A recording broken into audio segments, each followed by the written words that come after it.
I found these fabulous candle lanterns in the dump.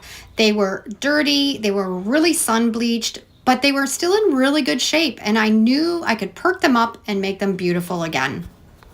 I'm going to take the handle off the one lantern. It just has a jump ring and I can just squeeze it apart and take it off. And I'm going to put some masking tape around that metal piece because I don't want it to get any spray paint on it. I've taken it outside and I'm just going to give it a light coat of white spray paint. I want to give it that sun bleached white color.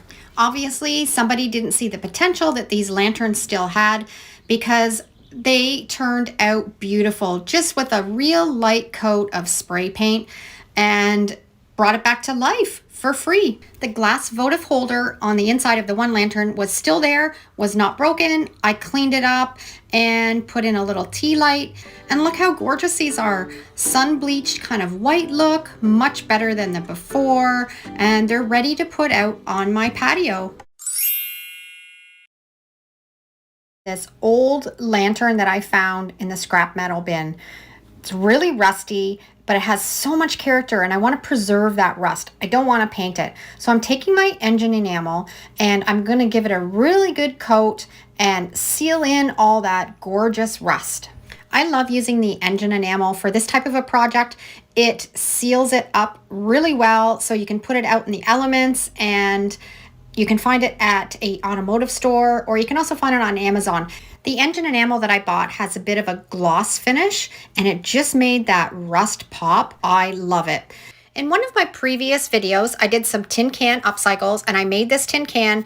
I loved it and wasn't quite sure what to do with it. I know what to do with it today. I made a homemade napkin and decoupaged it on top of this tin can, and it fit in this lantern perfect. I added an ivy, and it is going to look gorgeous on my front porch. I've taken this rusty, dull-looking lantern and made it into a beautiful piece of outdoor home decor. And I think the choice to save that rust color was the perfect one. I found this old birdhouse and it has definitely seen better days. The paint that was on it has completely disintegrated on it, and some of the nails were popped out, and it just needed some TLC, but it was still in good enough shape that I'm going to be able to fix it up. Just taking my hammer and just pushing in any of those nails that had started to pop out, and then I'm going to give it a really good sanding with an 80 grit sandpaper so it'll be ready to paint. I am loving this yellow paint. I love picking up these little testers too. It's just the right amount of paint for a couple projects.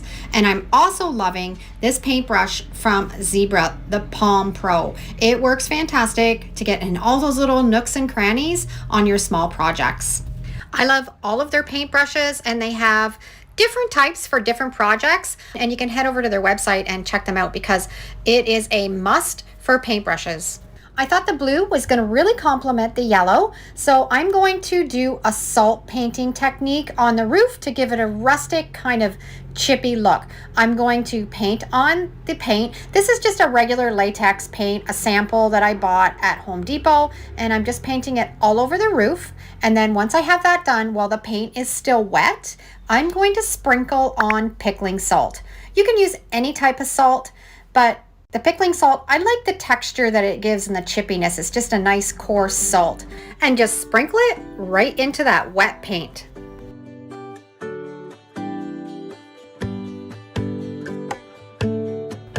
Once everything's all dry, I'm taking it outside because it is messy, and I'm sanding it down with my 80 grit sandpaper.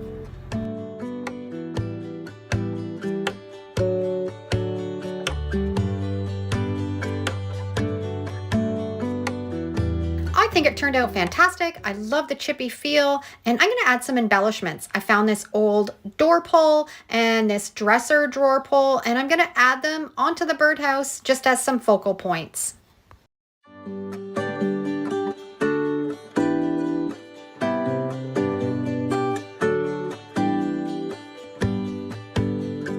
And that looks 100% better than that birdhouse that I found in the dump at the wood pile.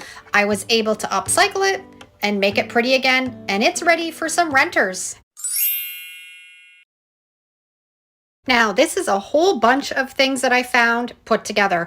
This wire basket and this wooden trivet. I'm not sure what it was off of or where it was from. It's really sturdy and beautiful. I knew I wanted to use that in this project, and an old spindle off a table.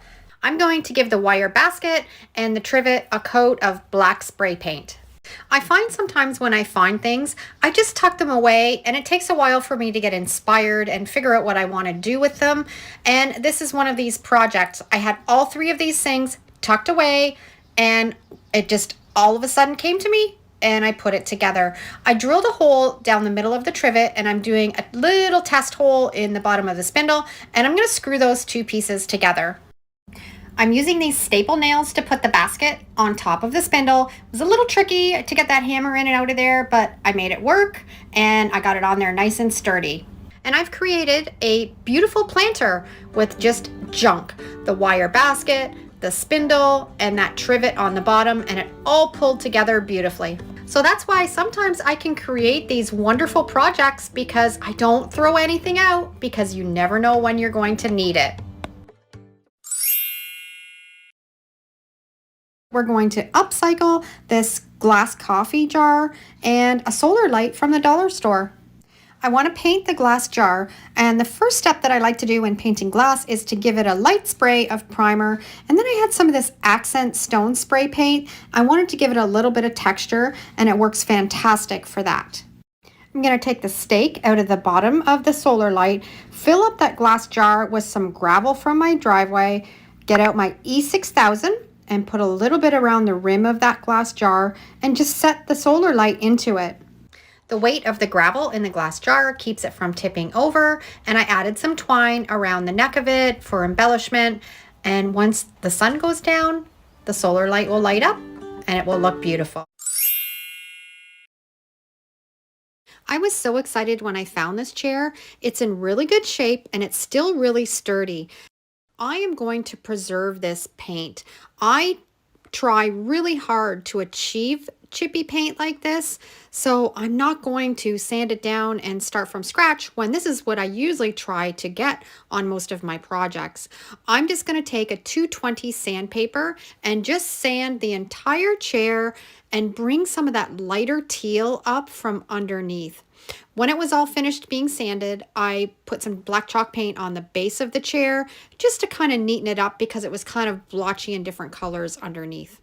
I'm going to seal it up with some polyacrylic sealer, and it will be ready to display on my porch. This is going to be covered with a roof over it. If I was going to have it out on a deck and exposed to the elements, I would seal it with an outdoor polyacrylic sealer. I love the chippy layered look that I achieved just by doing a little bit of sanding, and it is gorgeous. Next project, we're going to work on this window.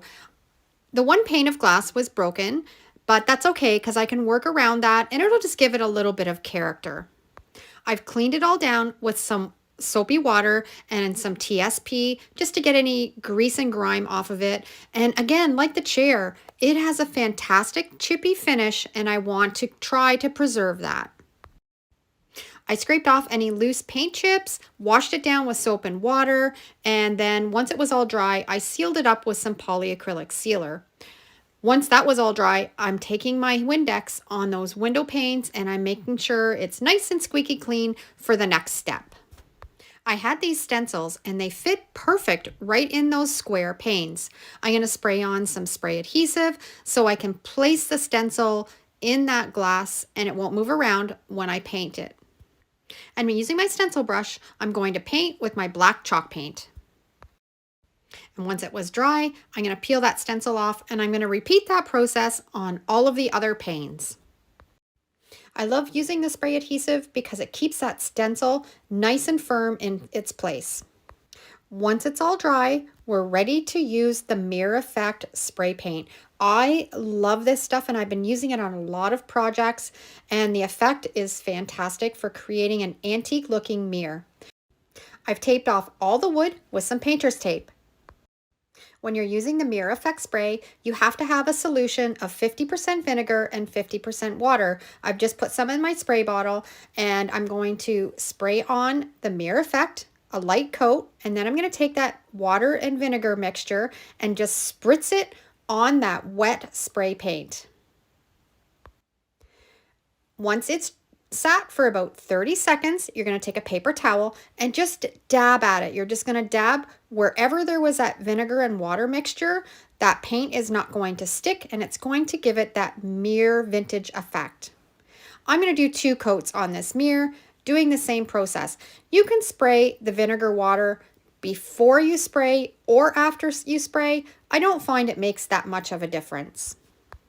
Everything is completely dry now, and it already is starting to look fantastic. But we're going to put some black paint on the back of this over top where we put the spray paint, and that will let the mirror show through better.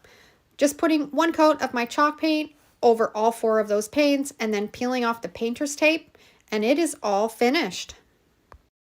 If you haven't used this Mirror Effect spray paint, you should give it a try. I'm almost obsessed with it with all of the projects that I've been using it on. Now to tackle this table leg. It has that metal claw foot and the glass ball inside. It is absolutely gorgeous, and I wanted to incorporate it into a vintage antique looking sign. I had this rusty chain, and we're going to use that to hang the sign from the table leg. To make new wood look old, I like to take a hammer all around the outside and put dings and chips and holes in it before I paint it. I'm going to use some candle wax all around the outside. Wherever you put candle wax, the paint's not going to adhere, and it just gives it an extra level of layers. First coat, some of my black homemade chalk paint. I always like to start with the darkest color first. Now we're going to start layering up some colors. The first I'm going to use is this green acrylic paint.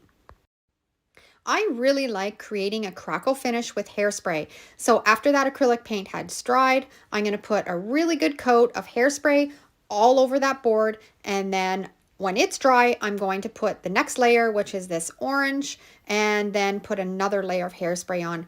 Hold tight. I know this looks funky, but it's going to be worth it in the end. I wanted a little bit more of that green color, so I'm just kind of putting speckles of it all over the top of that last coat of hairspray, just brushing it on dry, and then I'm going to put on my last coat, which is some white chalk paint.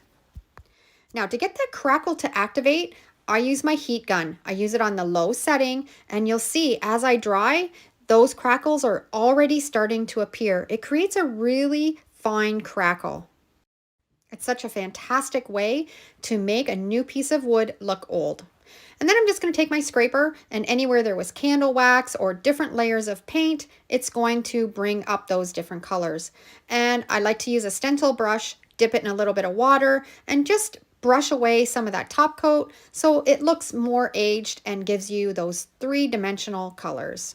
I'm going to finish it off, sanding it with an 80 grit sandpaper. And we've taken a piece of brand new pine and made it look antique and old. Now we're going to turn this into a sign. I'm using my Mod Podge reverse graphic transfer method. I've printed these graphics off on my LaserJet printer on regular computer paper. If you want to try this technique, make sure you remember to reverse your text. If you want to create one of these signs for yourself, this graphic is available in my Etsy store. Make sure you use the code SAVE50 so you can get 50% off all of my graphics in the store.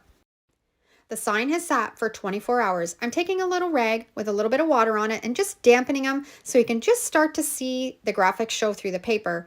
And then you rub the paper off and you're left with a fantastic graphic on your sign. And this is what I created with that table leg from the dump. I think it worked perfect with this sign, and it looks old and vintage and antique.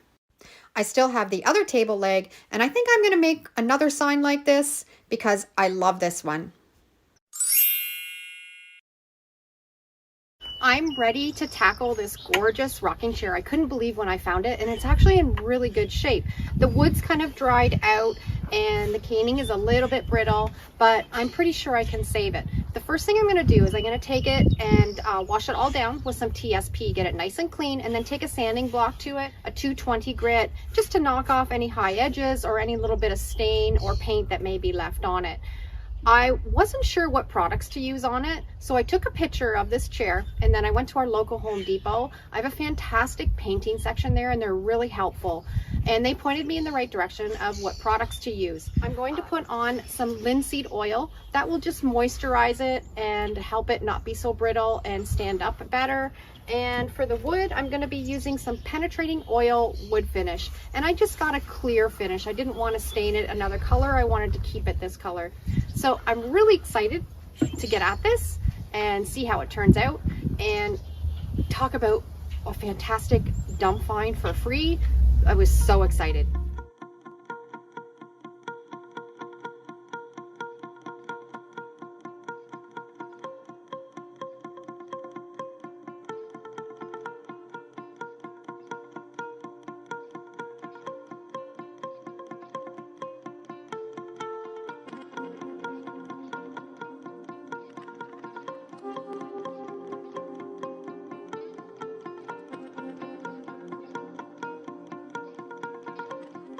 I got it all prepped and it's ready for the finishing oil. I used a 220 grit sandpaper over the whole thing. It works really well. There's a few spots that it didn't come up and it left a little bit of a dark spot, but that's okay because it'll just give it character. And then we're going to put the penetrating oil on next, and then I'm going to, when that's all dry, put the linseed oil on the caning, and I am going to have a beautiful rocking chair. So let's get to work.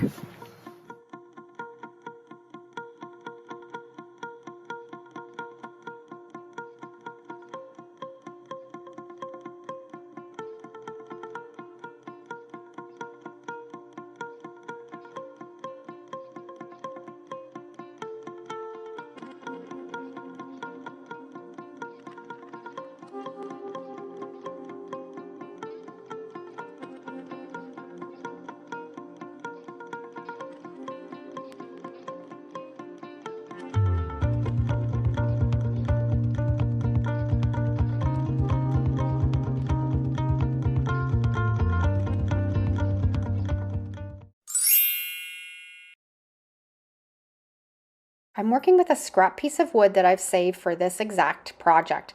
I've decided to create a wooden box because they're really easy to put together and they sell really well for me. First, I've cut the base piece and you can adjust it to how big you want your box to be. Now I'm going to cut the sides. I've measured the length of the outside board and I'm going to cut 2 pieces to match that length. Once I have those 2 pieces, I'll measure the space between them and cut 2 more pieces to fill in the ends. I absolutely love creating these wooden boxes as gifts or for any occasion, whether it's Christmas or Halloween. They can be filled with beautiful seasonal decor, or of course you can use them just for everyday purpose. And the best part, you can easily put these together in just a few minutes.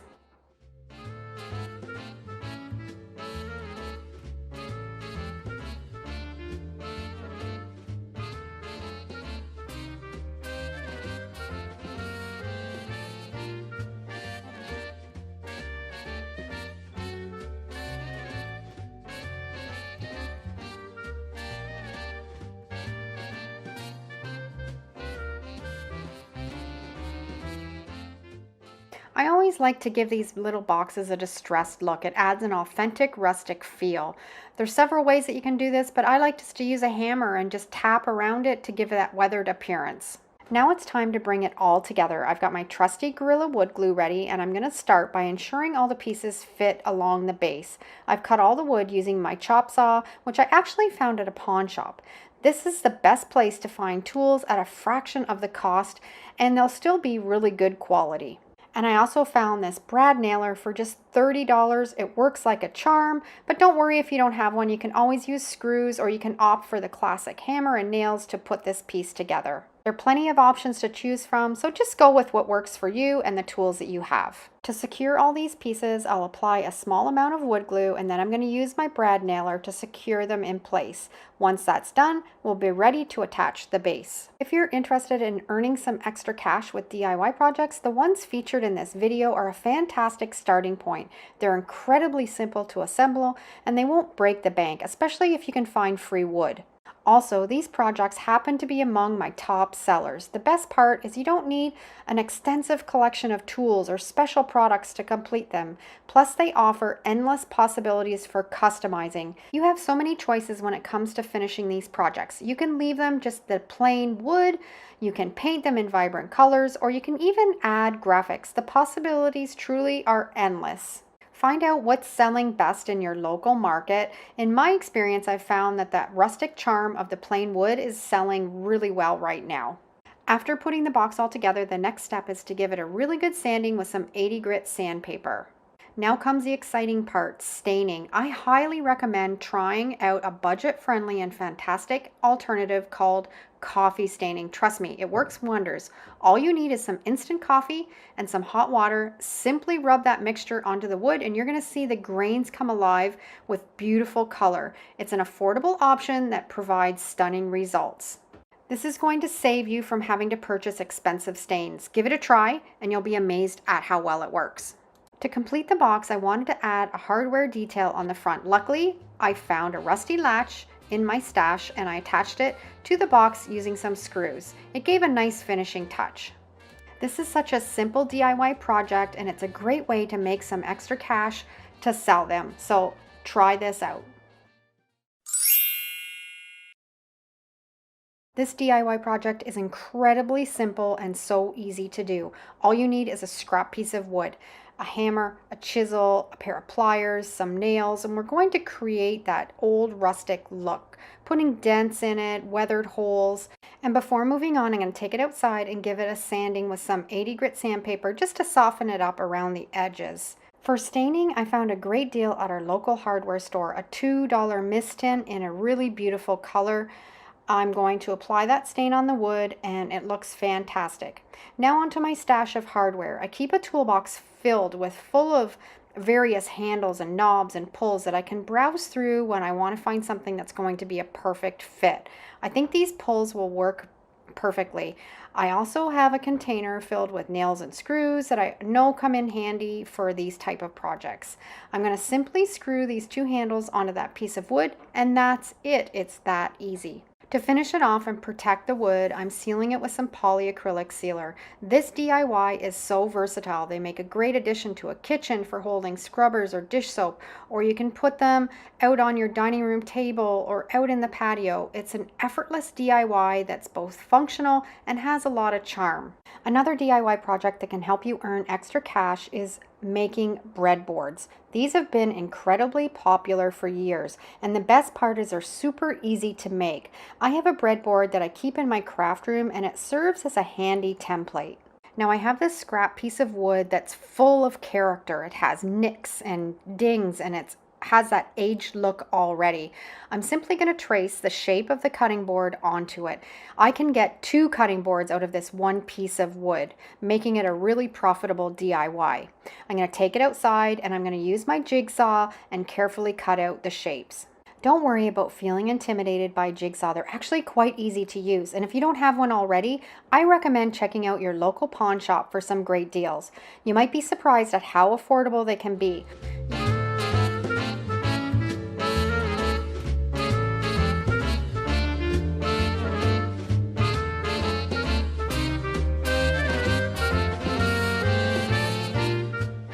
Now that I've finished cutting them out, remember not to throw those leftover pieces. We can use them for another DIY project later on. I'll stash them away for now. Next, I'll take these breadboards outside and I'll use some 80 grit sandpaper to give them a smooth, polished finish. These boards already have so much character, so I don't want to sand them too much. I want to preserve that charming, worn out look. Most of these breadboards are primarily intended for decorative purposes. However, if you happen to be working with brand new wood and you know its type, I encourage you to do some research, find out how you can make these boards food grade and suitable for use in the kitchen. It's important to ensure that they meet the necessary standards and are safe for food preparation. To enhance the beauty of these boards, I've decided to use some leftover butcher block from a previous project. I'm applying this oil and it really highlights the gorgeous grain of this wood and the end result is simply stunning. For the finishing touch, I'm going to drill a hole in the top, add some twine. One of the breadboards had a crack at the bottom, so I came up with a clever solution to prevent further cracking. I found an old rusty hinge in my stash along with some matching screws. I'm going to attach that hinge right between the crack and the wood. This addition should not only reinforce the board, but it'll also giving it a charming farmhouse feel. It's these unique touches that make each board one of a kind, and it also helps them sell better.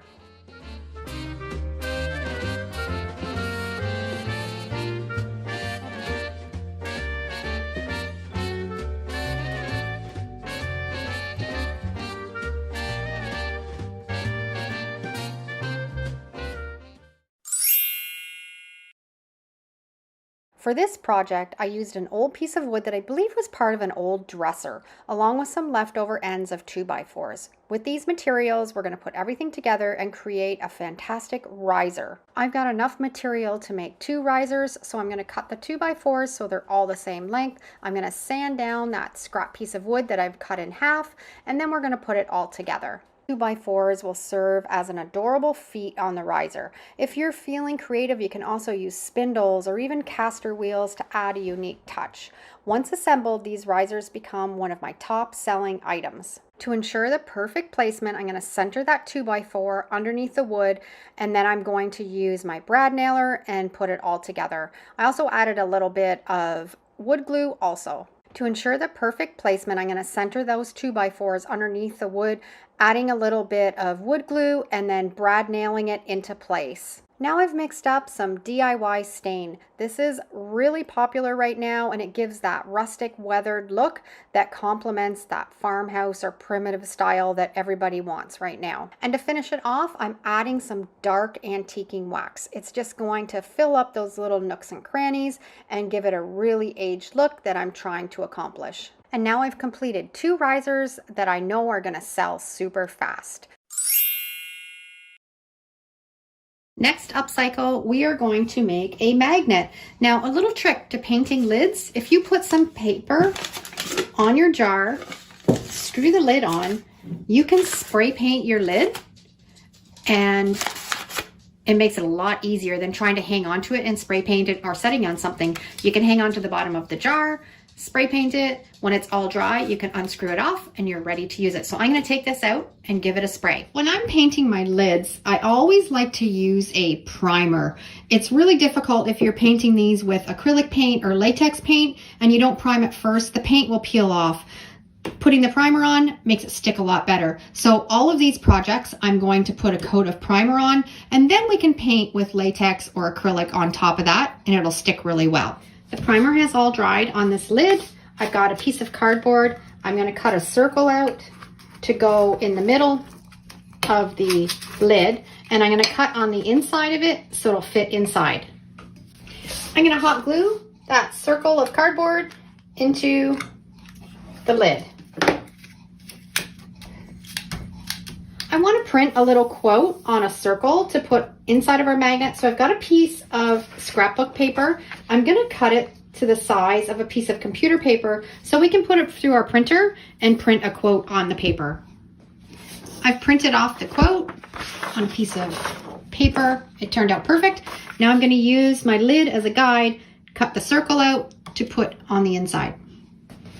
I've got my quote all cut to fit in there perfect. I'm going to use some of my Mod Podge, and we're going to decoupage that onto that piece of cardboard. You can do this with photos, with quotes, with anything, so many possibilities, and it makes a really cute little magnet for your fridge or your kitchen or anything metal that you want to stick it on. We're just going to press it right in there so it lays nice, and then we're going to let it dry. Now while that's drying, I want to make a nice fancy edge for this. So I'm going to measure out what I need to go around the lid, and then I'm going to cut it a little bit longer, and we're going to make a fringe for this. I always have lots of twine on hand.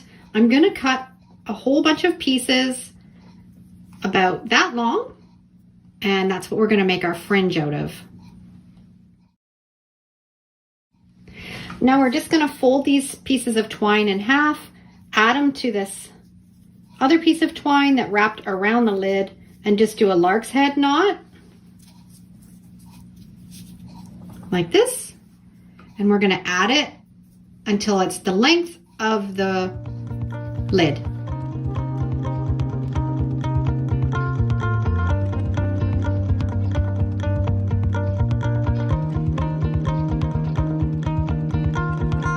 I just love making these fringes. It takes your projects to the next level.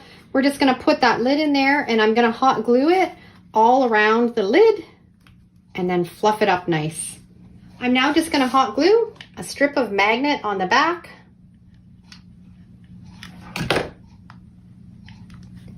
And it's ready to display. I think this turned out so cute. It's hard to believe that it originally started off as a lid from a salsa jar and the fringe completed it. The primer has all dried on this lid. I've got a piece of cardboard. I'm gonna cut a circle out to go in the middle of the lid, and I'm gonna cut on the inside of it so it'll fit inside. I'm gonna hot glue that circle of cardboard into the lid. Now I've just got some jute twine and I'm just gonna start a circle and fill in this whole lid.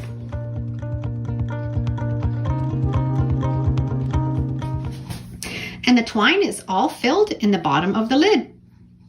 I'm now going to paint this with some of my homemade white chalk paint. This took 2 coats of my chalk paint, and now I'm going to put some graphics on it. I have a whole set of 8 graphics that is fantastic for these coasters. They're in my Etsy store if you want to grab them, and you can make some of these yourself, save your little lids.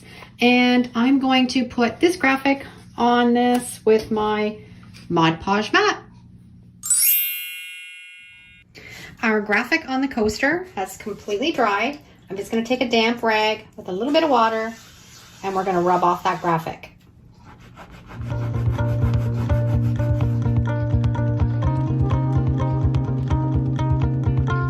Whenever I'm doing coasters, I want to make sure they're sealed really well. You're going to be putting a hot cup of coffee on this or something cold. It's going to condensate. So I always like to use this engine enamel. It gives it a really hard coat, heat resistant, waterproofs it, and it's fantastic. You can find it on Amazon. And how's that for a coffee lid? We've got the twine underneath so it won't scratch your surface, and you can set your coffee on it. For this lid, I primed it, and then I had these wooden cutouts that I got at the dollar store. I just put them around the outside edge, and now I'm gonna paint this. I have a really pretty terracotta color. I'm gonna paint the whole thing. We're gonna turn it into a candle holder.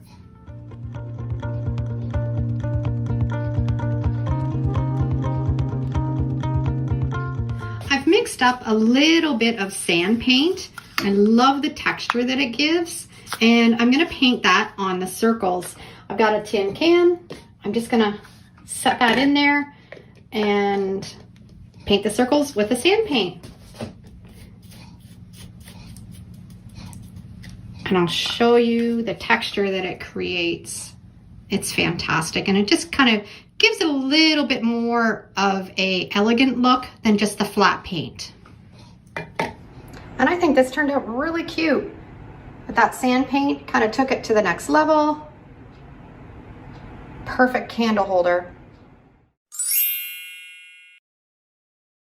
Garden labels. You can pick these up at the dollar store, $1.25.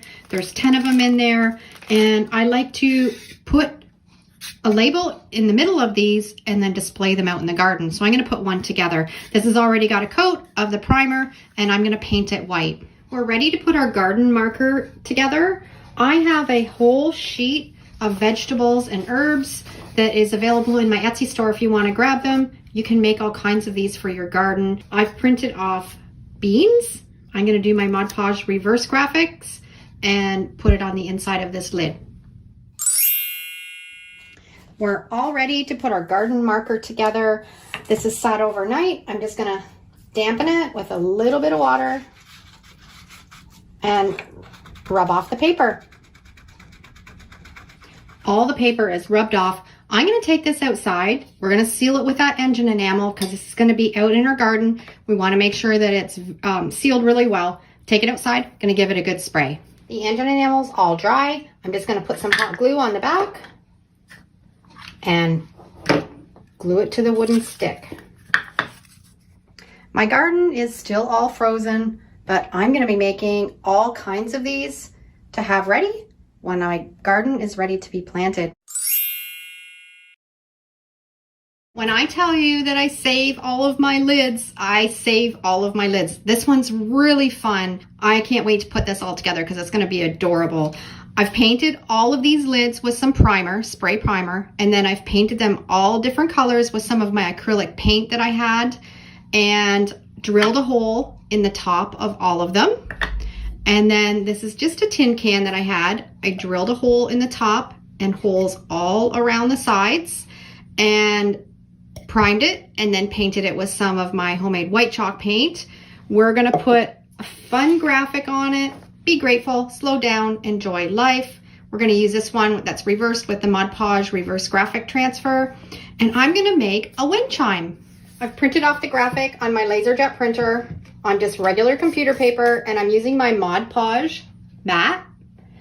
And we're going to put it on the jar, let it sit and dry, and then rub off the paper, and we'll have a graphic on our wind chime. While we're waiting for my graphic to dry, I'm going to put a hanger on the top. I'm just taking some twine, pulling it right through, and then I'm going to tie a knot, probably a couple knots actually, to keep that twine in the jar. Pull it through, and then decide how long you want it to hang down. And then I'm just going to tie a loop in the top, so we have a loop to hang it from. Trim off the extra, and we've got a hanger. I've got some of my thinner twine.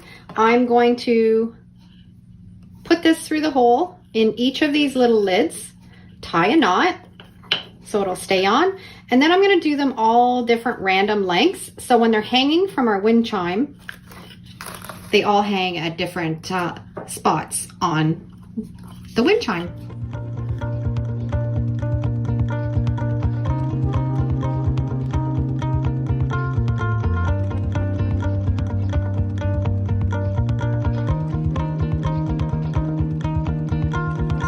I've tied on all my lids, and now I'm just going to wet the paper and rub it off, so we're left with graphics.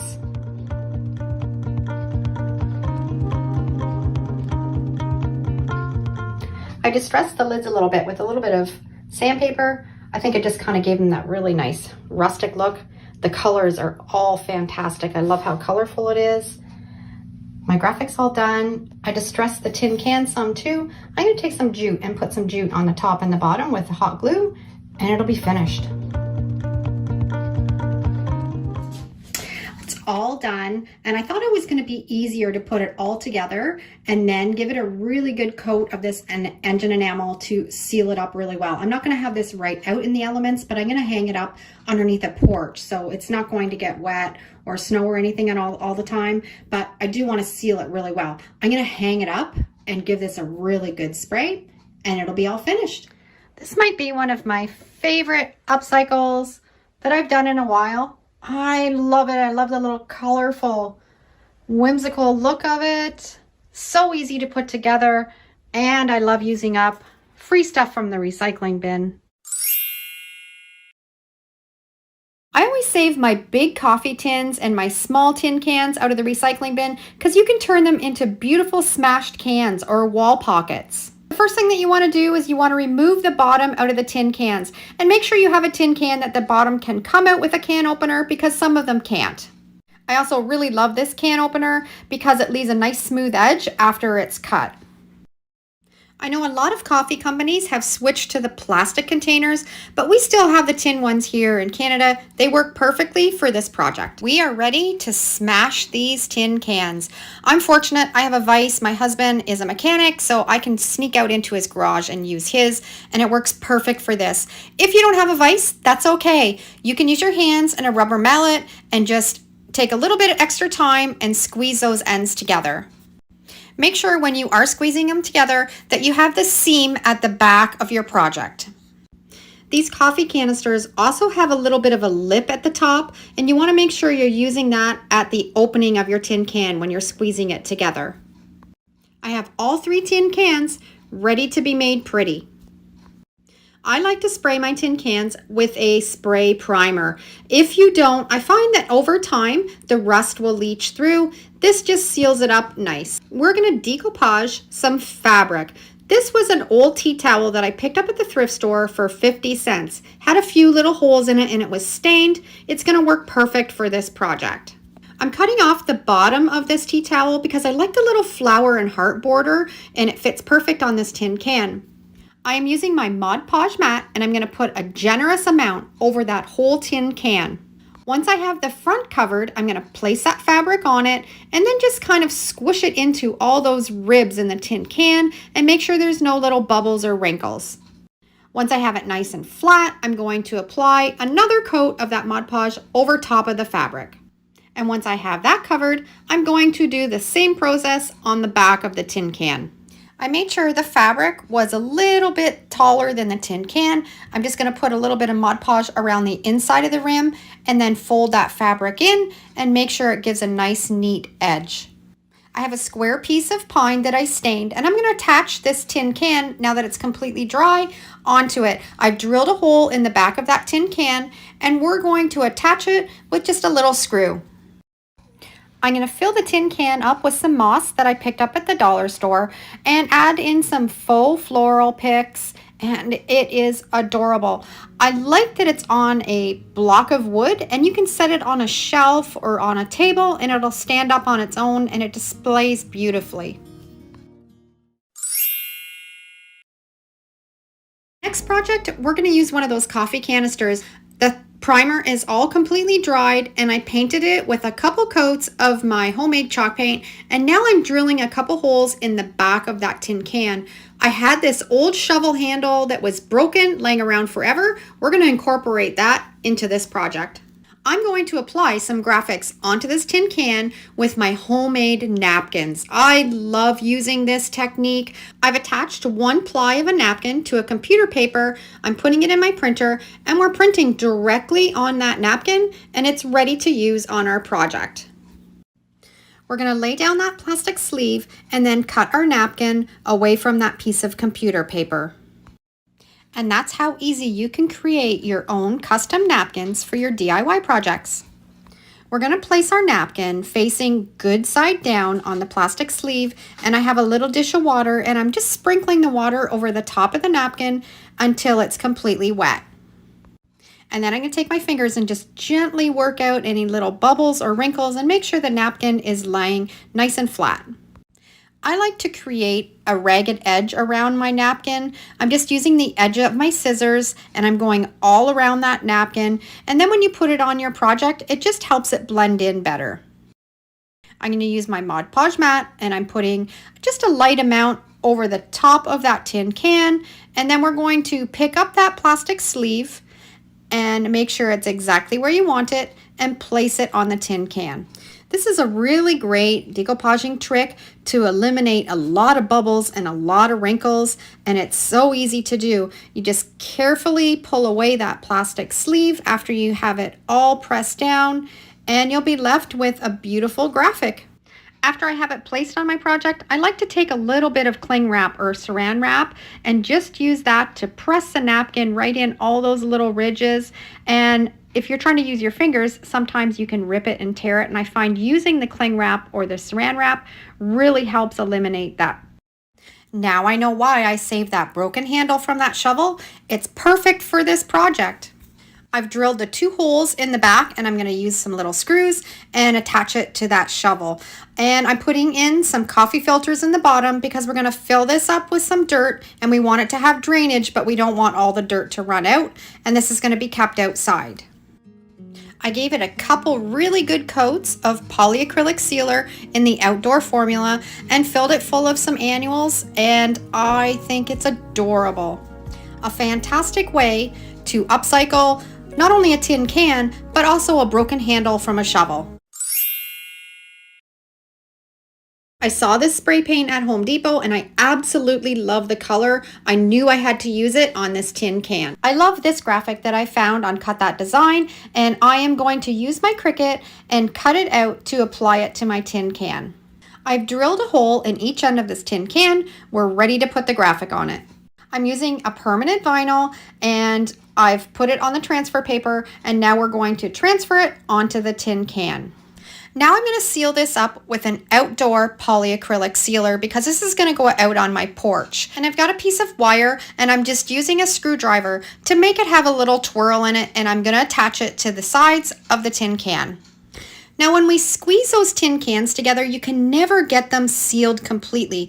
So when you're putting the coffee filters in, it just prevents it when you're watering your plant that the dirt doesn't wash through the bottom. We're going to fill it up with some of my annuals, and I just love that pop of blue with that beautiful graphic from Cut That Design. Next upcycle, these brackets that I found in the scrap metal bin, and they are fantastic. The patina on them, the colors are absolutely amazing. I'm going to turn this into a shelf. I need one in my log home, so I found this piece of pine that's the perfect width and length that I want, and I'm going to really roughen this up. Because the brackets are so rustic looking, I want this piece of wood to look rustic too. So I've got out my chop saw and I'm just chunking up this piece of wood, cutting out hunks around the corners, anywhere where it would have naturally aged.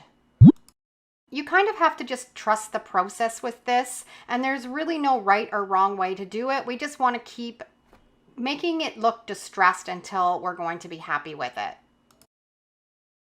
This is also a scrap piece of wood that I got out of a burn pile, and I saved it because I knew one day I would be able to turn it into something beautiful again. So I'm so glad that I was able to save it, and now I can pair it with these 2 shelf brackets. And I'm just using my jigsaw to just chunk out here and there. I actually cut in some V's in the end, and now I'm going to get out a utility knife and just cut away here and there. I know this looks really awful and you're thinking, what in the heck is she doing to this piece of wood? But when it's all finished, you're gonna not believe the transformation of it. And make sure you're being really careful if you're using a little utility knife like this. And I've got my work gloves on and being really careful. I'm also going to take some scissors and pound holes here and there. You can get anything that's going to create some sort of texture you can use to create texture in this board. I'm using a hammer. I'm hammering around the edges where it would have naturally aged. And you can also, I'm going to make sure I'm doing the top and the bottom because you're going to be able to see both when it's hung up in my kitchen. And I am then going to take my scraper and I'm scraping from the top to the bottom, putting some ridges and grooves in this piece of wood. And I'm also going to take it out into my gravel driveway and I'm just stepping on it, and those little pebbles and rocks of gravel are going to create texture in this piece of wood. If you have any anxiety or frustration, this is a great way to get rid of it. And I also have this little steel disc wheel, and it's great for creating texture in wood too, and this works great on this piece of pine. Be really careful if you're using an instrument like this. Do not wear gloves and be very careful because it's very sharp, it's going very fast, and hang on to it really tight. This attaches to your drill just like a drill bit would. Now we're going to sand and sand. This top of the board had some paint on it and I want to get most of that off. So I'm using an 80 grit sandpaper on my hand sander and I'm just going all over that board. I'm just going to soften those areas where I put those dings and nicks and grooves in, and it's going to look fabulous when it's all finished. Okay, now we're going to use some DIY stain. This is just acrylic paint and some warm water, and I usually do equal amounts of each depending on the project. I have a little rag. We're going to mix it together really well and then just wipe it on your project. And it's a affordable, non-toxic stain that you can mix into any color that you want, and it's going to soak into all those little areas that we created and make a really old piece of wood.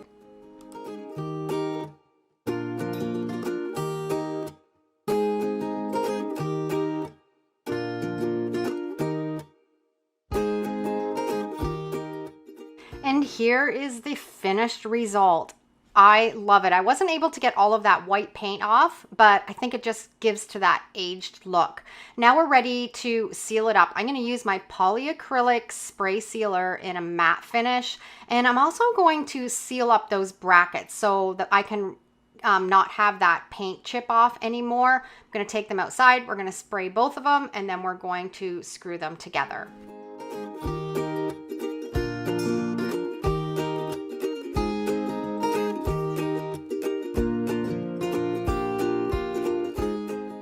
And here it is all finished and hung up in our log cabin, and I think it fits in really well. It's a great place to add a little bit of storage in my kitchen area, and what's even better is it was free. The scrap metal bin, I got the brackets, the piece of wood from the scrap wood pile. It's fantastic.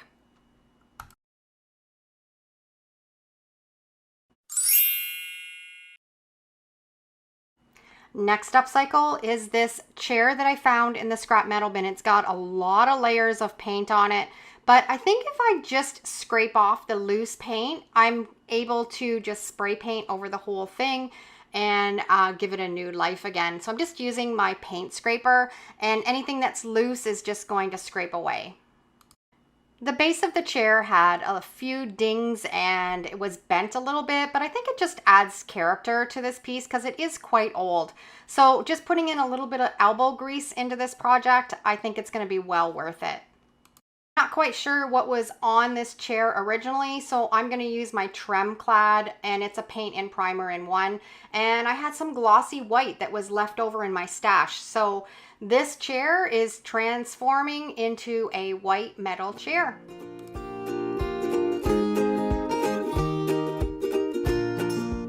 And it's a great addition to our patio at our log cabin. I'm just using it as a plant stand right now, but we can also take the plant off and someone can use it as a stool for an extra seating area. And again, free from the scrap metal bin. Another great place to find things like this is if you in your community once a year you're able to put things at the roadside. You can always find really great finds there too if you don't have a scrap metal bin that you have any access to. Next upcycle is this old toolbox. I've had this for a while. It's been in my shed, but I decided to pull it out and add it into my decor at my cabin. I just sprayed it with some engine enamel to give it a really hard coating and save that rust patina look. Put a plant on it. These are great plant holders and they have so much character. This might be one of my favorite upcycles that I've done in a long time. This was an actual plant stand. The paint had chipped off of it a little bit, but I'm just gonna use a scuff pad and I'm going to just chip away any of that loose paint. I don't think I'm gonna spray paint it. I kind of like the look of it, having it a little bit more rustic. And then what I'm gonna do, I had this old drawer that I found in the dump, and I'm just going to take that scuff pad again and clean up this old drawer, and we're gonna incorporate these two pieces together. I'm sure this drawer was originally probably from a dresser, and it looks like it was probably a really old one, so I'm glad when I was able to find this one drawer and upcycle it. I'm going to paint the inside with some of my homemade chalk paint just to seal it up a little bit.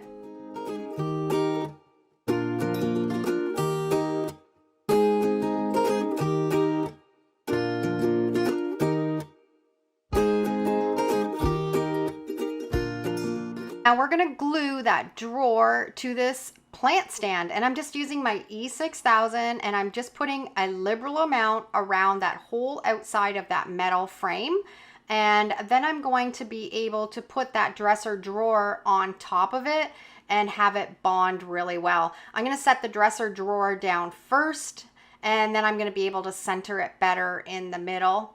And then once I have it exactly where I want it, I'm going to get something really heavy and leave it overnight so I know that it's going to bond really well. And I knew that bucket of spindles was going to come in handy someday. It's nice and heavy, and it's going to keep everything secure and in place until tomorrow. And here is our finished upcycle. I love it. And of course, everything was free, and I've created this little end table that has so much character.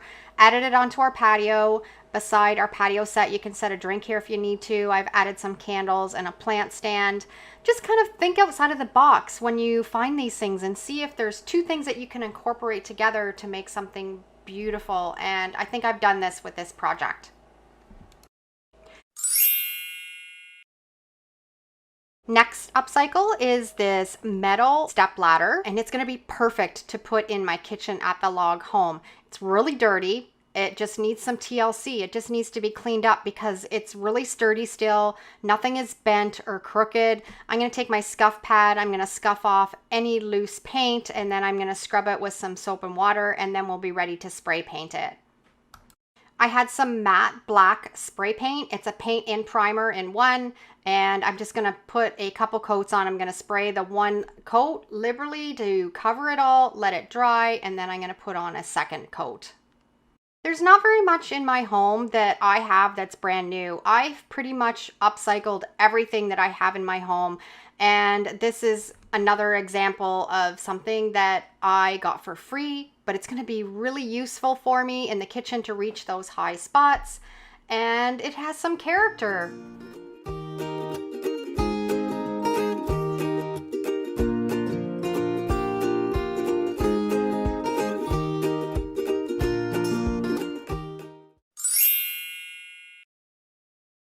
Now, you're probably saying, Deidre, why did you drag home that rusty old shovel? What in the heck are you going to do with that to make it look better and upcycle it? Well, wait until you see what I turn this into because it's really cute. The first thing that I'm going to do is I'm going to use my scuff pad, and I'm going to take off any of that loose rust that's on the shovel.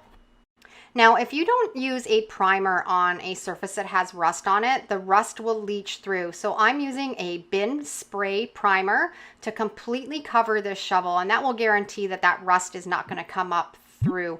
Now I've made a custom napkin. I've taken one ply of a napkin, attached it to a piece of computer paper, put it through my laser printer, and printed on it.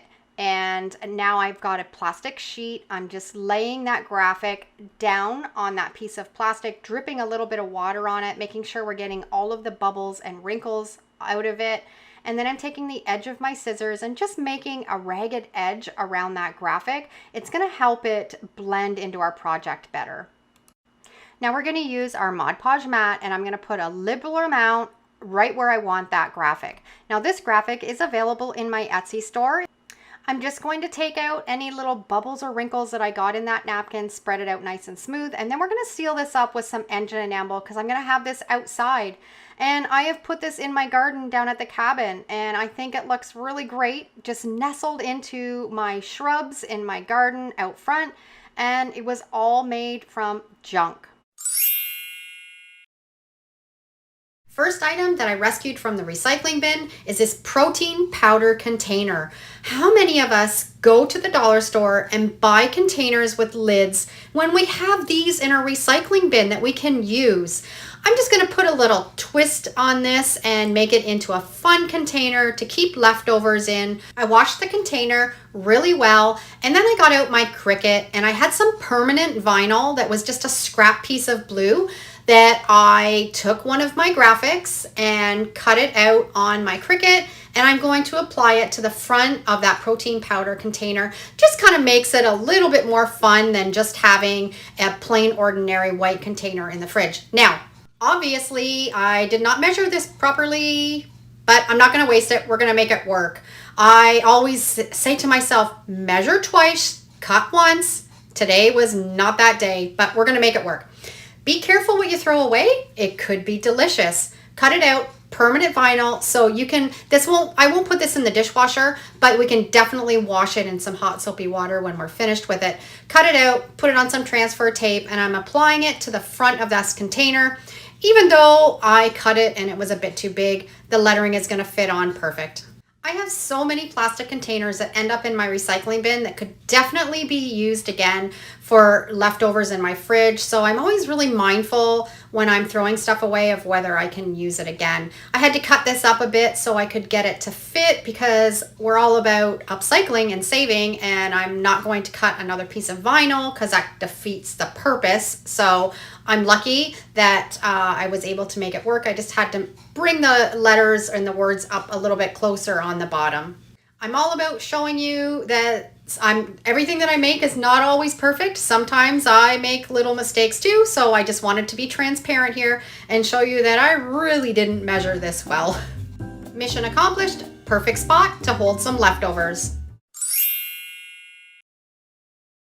I just finished up this Maxwell House decaf coffee plastic container, and I'm going to show you what I love turning these into. And this is so simple. I just drilled a hole in the top that's going to be the same size as a straw, put the straw through, put your drink in, screw the lid back up. You got a perfect container for a nice tasty drink. I'm going to show you what I'm going to do with this. I'm going to cut the top out of the Kleenex box. Just taking my X-Acto knife and just cutting along the top where the crease is. I want to cut two little handles in the end of the box. So I'm going to take a piece of that Kleenex box and cut it into a long oval shape. I've got a corner punch that makes perfect little rounded corners. I'm going to place it on the end of the box and then just trace around it, and then we're going to cut that out on either end.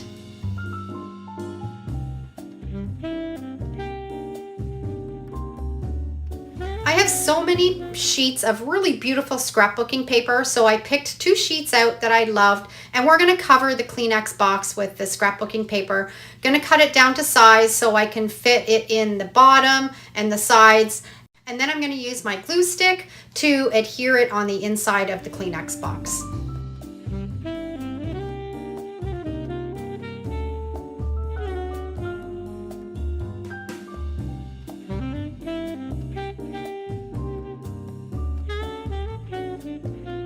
And once I have that done, I'm going to use another piece of scrapbooking paper and cover the outside of the Kleenex box. And just like magic, that's all finished. Now I know this seems like a really simple project, but it's going to turn into a really beautiful little storage box that I can keep in my craft room. I needed something to keep all my glues in one spot, and this is a perfect way to do that with embellishing a Kleenex box. I had this beautiful yellow ribbon. I'm just going to hot glue along the top. And just to make it even a little more pretty, I had this wooden cutout from the dollar store, and I printed off one of my graphics, Junk, Crap, and Bits and Pieces. This is available in my Etsy store if you want to grab this graphic and try one of these projects yourself. Using some of my Mod Podge mat, I'm just putting it on top of that wooden cutout, going to center my graphic and then let it dry. And then I'm going to take some sandpaper and just sand around the edges, and it leaves a nice crisp, clean edge, and just hot glue it on the front of that Kleenex box.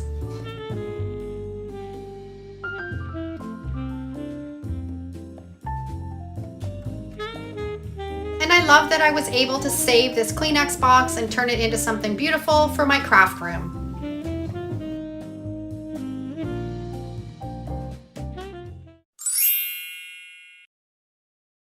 I pulled out a glass jar.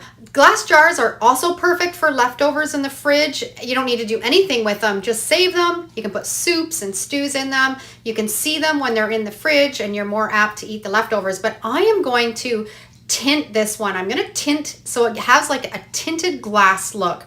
I'm using my Elmer's glue and some food coloring, just some gel food coloring. You can use liquid food coloring too. Both will work fine. And this is just kind of an eyeball measurement. You want to mix enough so you know it's going to swirl around the whole inside of the glass jar. And just add enough food coloring until you get the desired color that you're looking for. Being mindful as it dries, it's going to lighten up a little bit. And now we're just going to swirl that glue and food coloring around the inside of this glass jar. If you're finding that it's not flowing very well, you can always incorporate a little bit of water into your glue before you do this process, and it'll help it move around the inside of the glass jar better. Now, this is not going to be waterproof. If you incorporate water into the inside of this jar, it's going to all peel away because it's just glue. So it's just going to be for decor only, but I am loving being able to turn these glass jars into amber looking bottles. I'm swirling it around and then just putting it upside down in a pan with some paper towel and letting all that glue mixture flow out. I had a little bit extra, so I had another little glass bottle. I don't want to waste it, so I'm going to swirl it around the inside of this little glass jar also. Once everything's completely covered, we're going to put it in our oven. Set it at 200 and put your glass jars on the cookie sheet or a baking dish with some tin foil in your oven. Turn it upside and down until it's completely dry. Every oven will be different until it's translucent. And I love this way of creating amber bottles. Now the little one, I didn't have quite enough glue and it went kind of streaky, but I love the way that it turned out. I have these little mesh containers. I've had them forever. I think I actually picked them up at the dollar store. I just don't like the way that they look. So I'm going to upgrade them with these tin cans. I cleaned the tin cans all up. And these are the tin cans that you can't cut the bottom out, so it's going to be perfect for this project. It's going to replace those mesh cans that I had. I'm using some scrapbooking paper that I love. I'm going to cut it so it's the same width as my tin can. Now, scrapbooking paper, when you're decoupaging it, can be kind of difficult because it's thick. I'm going to show you a little trick to make it easier. I got out my packing tape, and I'm going to put packing tape all along the back of that piece of scrapbooking paper, putting it from one end to the other, pressing it down really well. I've got a credit card. I'm making sure that tape is pressed firmly right into that scrapbooking paper. And then I'm going to peel away that tape. And see what it's doing? It's removing some of that thickness of the paper and making it easier to decoupage with. Be really careful, really slow, but this is so satisfying to pull that paper off, and by the time we're finished, it's going to be almost as thin as a napkin, perfect to decoupage with. Now it's ready to be applied onto the tin can. Using my Mod Podge mat, I'm going to apply some of that onto the tin can first, and then place on my piece of scrapbooking paper. I like doing this in sections because you're gonna get not as many bubbles and wrinkles. I'm gonna apply it, push it down, apply it on the top, push it down until it's covered the tin can completely. Once I was finished with the two cans, I set them aside and let them dry completely until the next day. Now I wanna drill a hole in the top so I can hang it onto my craft room pegboard. Making sure you're drilling your hole so the seam is at the same place where you drill your hole. And I think this is way prettier than those little mesh containers. A thoughtful friend gave me these 4 pieces of 2x4, knowing I could create something beautiful out of them.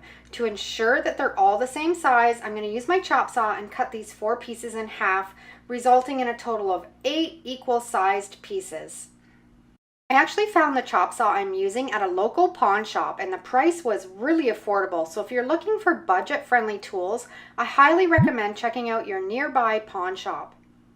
We'll be crafting some charming signs or shelf sitters using some scrap wood, and I personally like to give them a touch of rustic flair. I find these sell the best for me. However, feel free to add your own spin and adapt the technique to match your taste and style.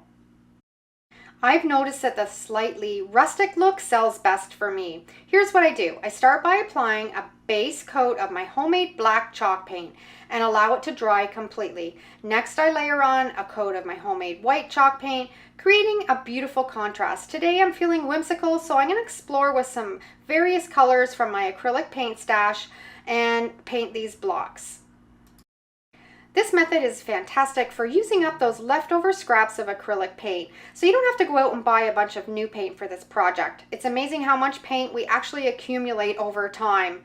Today I'm using all the tail ends of my acrylic paint bottles, and they work wonderfully for this project. These scrap pieces of wood can be transformed into really profitable crafts for the upcoming fall, Halloween, Christmas seasons. With a simple and straightforward approach, you can create beautiful signs, shelf sitters, or other decorative items that are in high demand. And these handmade creations can be sold at craft fairs, listed on Facebook Marketplace, or even showcased on Etsy, providing you an opportunity to earn extra cash really easy. If you can get the wood for free, it's an easy way to earn more money without much hassle, making your craft projects even more financially rewarding. I've put 2 coats of that acrylic paint on each one of these blocks. I'm going to speed it along with my heat gun. Once they're fully dry, we'll take our palm sander and use the 80 grit sandpaper to distress the edges. As I mentioned earlier, the rustic blocks and shelf setters tend to sell well for me. You can choose to skip this if you prefer, but I personally love this look and my customers are always attracted to it. It's remarkable how you can transform a scrap piece of 2x4 into a really beautiful block to start our project.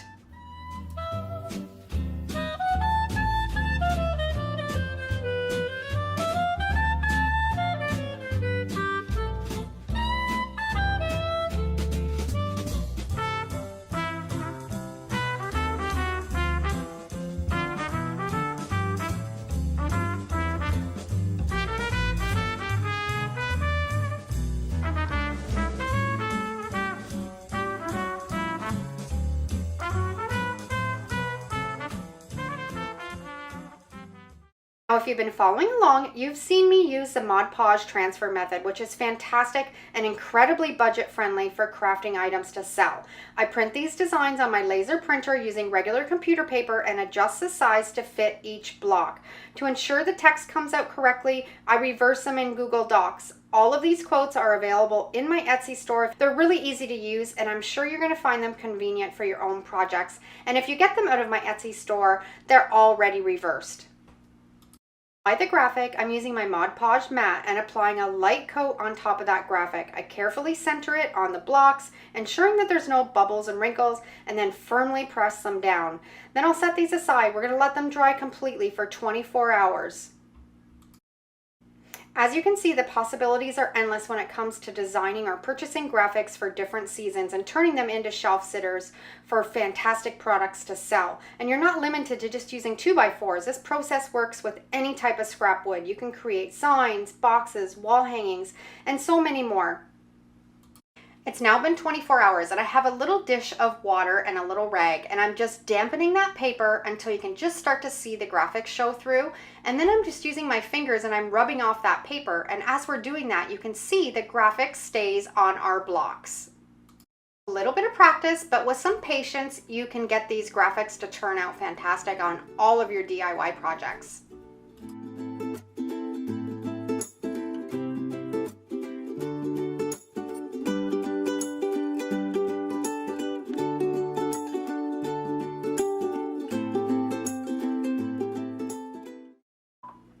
After removing all the paper, it's important to seal the shelf sitters with some polyacrylic sealer, or you can even use Mod Podge as a top coat.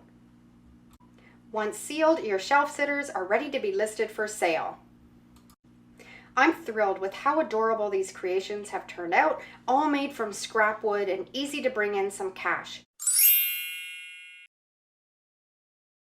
Next upcycle is this glass jar. I'm just going to put 1 coat over the whole glass jar, and you can see it's kind of got a little bit of a grainy texture. It's not a real smooth texture.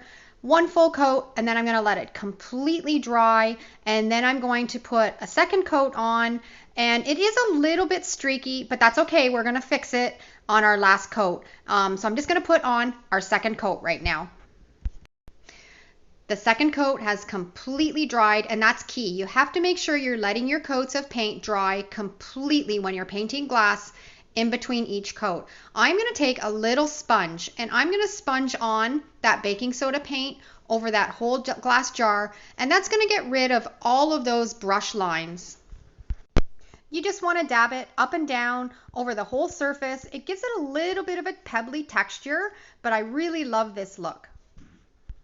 This paint texture is quite similar to a chalk paint. It might have a little bit more texture than the chalk paint, but I really like it, and it adheres really well to the glass if you're trying to find something that's going to stay put. I've done up 2 glass jars, and now we're ready to put some graphics on them. For the graphics, I'm going to use my homemade decoupage napkins. If you can't find napkins that you want to use to decoupage with, you can make your own, and they're so simple. But what you're essentially doing is you're making your own napkins that are nice and thin and so easy to decoupage with. I printed off some of these graphics. They're going to be available in my Etsy store if you want to try them out. And I'm going to use the water transfer method to put these on the jars. When you're decoupaging with a napkin using this technique, I like to have a ragged edge around the graphic. You don't want to leave a straight edge because when you put it on, it doesn't blend in very well onto the bottle. I'm just taking a really stiff paintbrush, dipping it in water, and going all around the edge of that napkin just to make it nice and ragged. If you want to make your own decoupage napkins, you can use either a laser jet or an inkjet. Both will work fine. If you are using an inkjet, you might have a little bit of difficulty with the ink running, but you can prevent that by spraying your napkin over top of the graphics with a little bit of hairspray before you do this technique and put it on your bottle. And we're going to decoupage this on with my Mod Podge mat. Okay, this napkin is all ready. You want to turn it upside down, and I just have a plastic sleeve that I got at the dollar store. You're going to take a little rag, just dampen it in water, and then drip it over that napkin. Really careful. You have to be careful because it's going to be really fragile and it'll tear easy. Just pull out any little wrinkles or bubbles that you might have in it, and then you're ready to put it on the jar. Now we're going to take our Mod Podge mat, and we're just going to put a light coat over the whole area where that napkin is going to be decoupaged on. You don't want to put it on too thick. If you have it too thick, it's going to have a tendency to wrinkle and bubble really easy. So just a light coat. And now we're ready to put that custom-made napkin onto that upcycled jar. Put it exactly where you want it. And the nice thing about this technique is you can pick it up and kind of move it around a little bit if it's not exactly where you want it.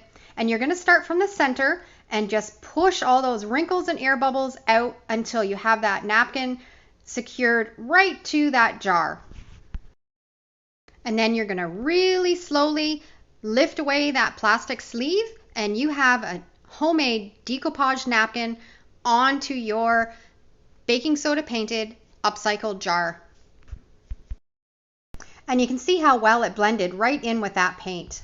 It looks fantastic. And now I'm just going to do the same process on the second bottle that I painted. These are so fun because you can print off your own quotes, you can print off photos, anything personalized when you're making your own decoupage napkins. And now we're ready to seal them up, and I love using this water-based polyacrylic sealer. It gives it a nice hard finish that's easy to dust down. Here are the 2 finished jars. Right out of the recycling bin for free. I added a little bit of twine and some little ornaments to hang from the top, and I think they are adorable.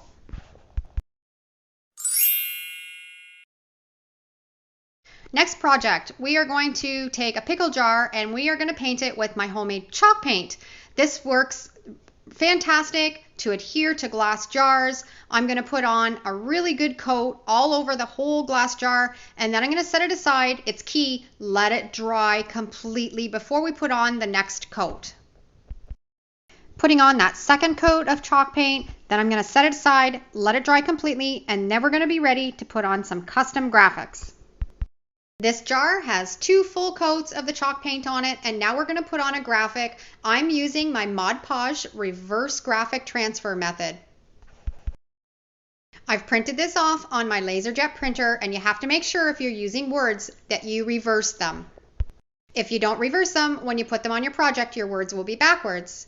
And I am going to use my Mod Podge mat again to apply this onto the jar. You don't want to put too much on, you just need a light coat and put it all over that piece of paper and then you're going to center it on the glass jar, and then we're going to set it aside and let it dry for 24 hours. That's key with this technique, is to make sure that you let it dry really, really well. Now this is dried overnight. I'm taking a damp rag with just some water, and I'm just dampening it till you can just start to see the graphics show through, and then you're going to just rub away all of that paper. This technique takes a little bit of practice, but once you get the hang of it, it is fantastic, and the projects that you can make is unbelievable. And that's it for this one. We're going to seal it up with some polyacrylic sealer. I saved the top off of this mason jar. I'm going to screw it back into the top, fill it right full of some beautiful greenery, and let's stay home.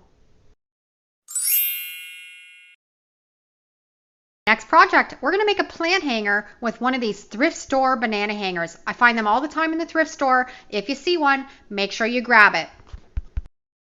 I'm giving this a really distressed look with some 80 grit sandpaper. This is a salsa jar. I'm putting on 2 full coats of my homemade chalk paint, making sure it's dried completely in between each coat. And then I'm going to do, again, my Mod Podge reverse graphic transfer.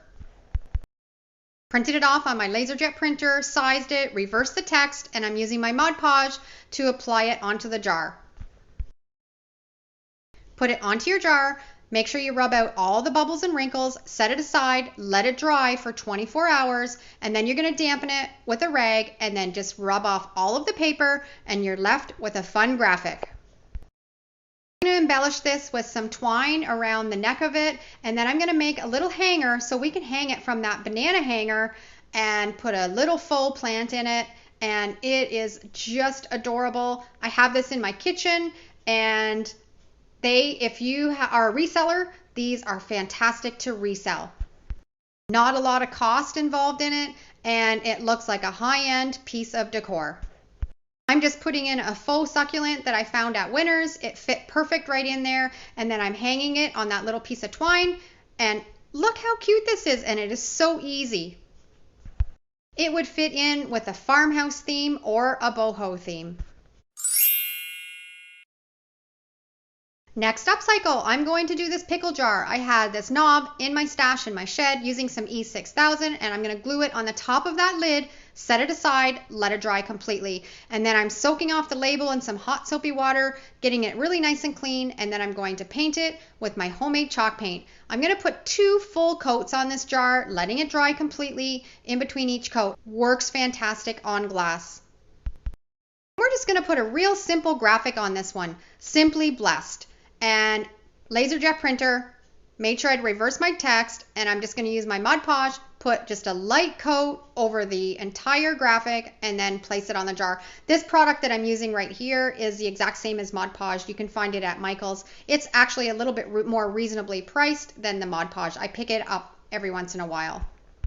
The little knob has dried on top of the lid. I've taken it outside, and I'm going to give it just a really good coat of my black spray paint. And now we're going to decoupage some napkins around that graphic. This is just a napkin I picked up at the dollar store. And when you're doing this, something like a flower, you want to make sure you're tearing it all around before you decoupage it on. If you just leave the straight lines of the napkin and when you put it on the jar, it just doesn't look very nice. We're going to rub off the paper on this graphic first before we decoupage onto the napkins. Just wet it with some water and taking my finger and rubbing all of that paper off. And that's all done. Let's get decoupaging. When you're decoupaging, less is more. You don't need very much product. Just put a real light coat on and then just place your napkin down exactly where you want it. Tap it down with your fingers to get all the bubbles and wrinkles out, and just have fun with it. And look how cute this turned out. Before you toss away those hangers that come with your newly bought clothes, consider upcycling them into a piece of home decor. The process is really simple, but since the hangers are made of plastic, we need to prime them with a spray primer first to ensure that the paint adheres properly. I'm using this bin spray primer. It works excellent. Once the primer is dry, it's time to start applying some paint. I'm using some acrylic paint here in some different rustic shades. You can also use latex paint, making sure that you're covering every corner of the hanger. To create a stippled effect on the hanger, I'm using a combination of gold and brown acrylic paint.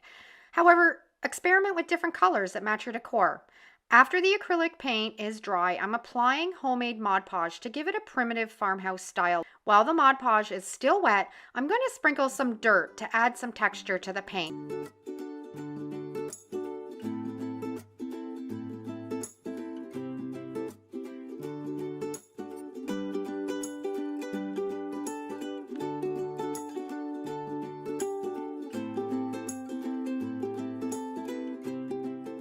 After letting the dirt mixture and the Mod Podge dry completely, I prepared some instant coffee and hot water in a small little dish. Using a sponge, I dabbed that coffee mixture on top of the dirt layer to achieve more of a primitive look that I wanted. After setting the hanger aside and letting that coffee mixture dry completely, I added my final coat of homemade Mod Podge to ensure that it was sealed properly. Now we're ready to add the finishing touches. I had some leftover coffee-stained cheesecloth from a previous project, so I cut a small strip and tied it around the neck of the hanger. To add some embellishments, I used some dried baby's breath and I hung a coffee-stained quote that I had printed on a piece of computer paper and attached it to the hanger. This DIY project is perfect for displaying children's artwork or a favorite quote or a cherished photo in your home. Not only is it simple to do, but it's also a great way to repurpose hangers and prevent them from ending up in the landfill.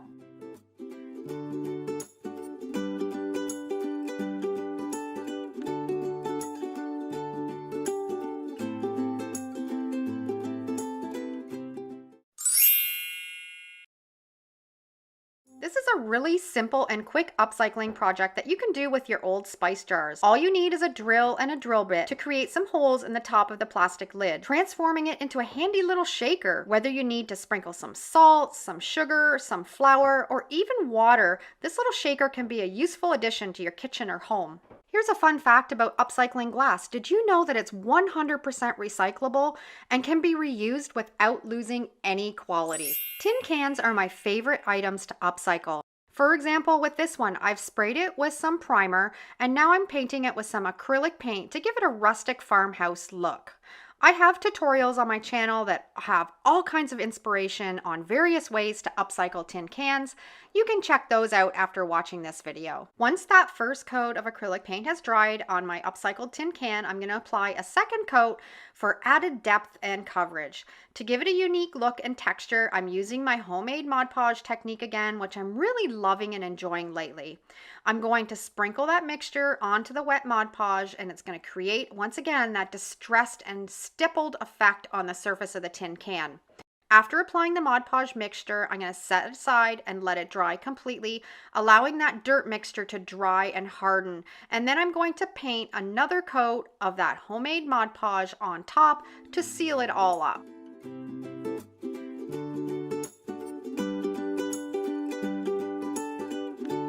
We're now ready to add a graphic onto our tin can. I designed this graphic, I love it, and it's available in my Etsy store. I printed my graphic on a piece of my homemade paper. I love making homemade paper, and this was made with just scrap bits and pieces that I'd saved along the way. I covered up the graphic with one coat of my matte homemade Mod Podge, let it dry, and then I trimmed off the extra paper with a ruler. It leaves a really nice distressed edge. Now we're ready to put that graphic on the tin can. Using my trusty Mod Podge mat, I'm going to apply a generous coat to the back of the homemade paper, ensuring that it's going to adhere really well, or especially around the edges. I'm going to carefully place the paper onto the tin can and make sure it's exactly where I want it, and then press it down firmly. This is going to make sure the paper is adhered to the ribs of the tin can, and it's going to look nice and seamless when it's all finished. Last fall, I left out a dish of mason jar lid rings in the elements, and I just found it after all of the snow had melted. And to my surprise, they had rusted beautifully, and I was so excited to be able to use them in this tin can upcycling project. I'm using my E6000, and I'm attaching two of those rusty rings to the top and the bottom of the can to finish it off. The primitive look of this can combined with the rusty lids, I just love it. It's so unique, and it's just a tin can upcycle that I absolutely love.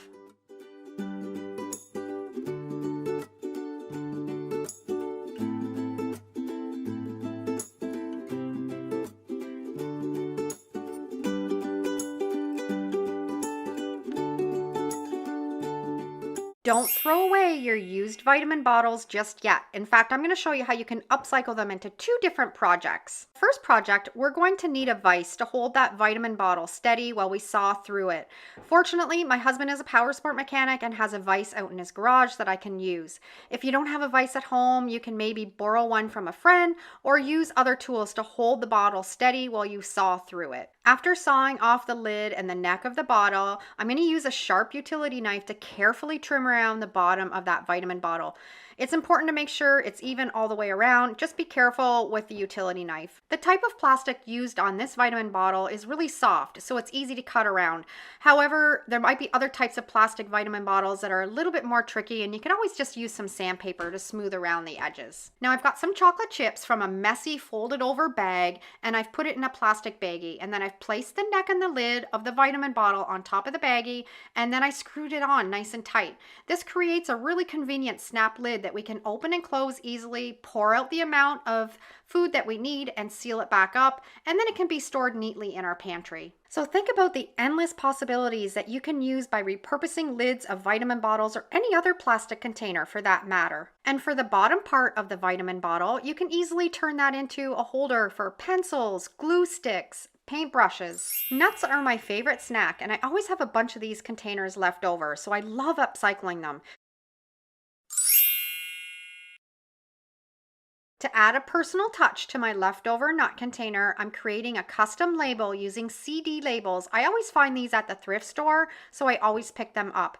After peeling off the excess stickers, I'm going to print the label design onto the shiny side of paper using my laser jet printer. And this is the graphic that I'm going to be using. It's available in my Etsy store. And this process will only work on a laser jet printer. It won't work on an inkjet printer. I've got some shelf liner that I pick up at the dollar store, and we're going to cut out our graphic and then add that shelf liner on top of that graphic. This is such a simple and effective way of creating stickers for your DIY projects.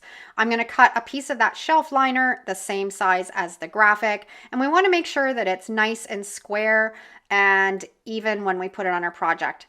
Peel it off, lay it right into that graphic, and then we're going to make sure that we're pressing it down really firmly. I like using my Cricut tool and scrape it so all that ink can be transferred onto that shelf liner. Now check out this magic. As we peel away that shelf liner, the toner has stayed on, and we've created a DIY sticker that we can put on our upcycled nut container.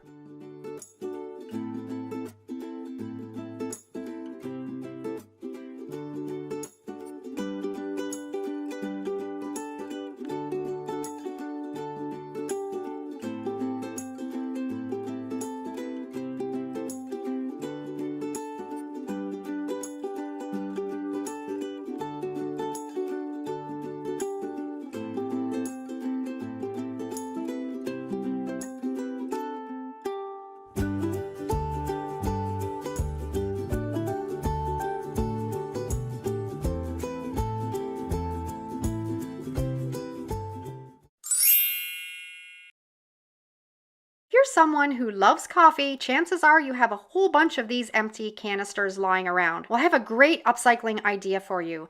After cleaning it out thoroughly and removing the label, we're going to give it a coat of my homemade white chalk paint.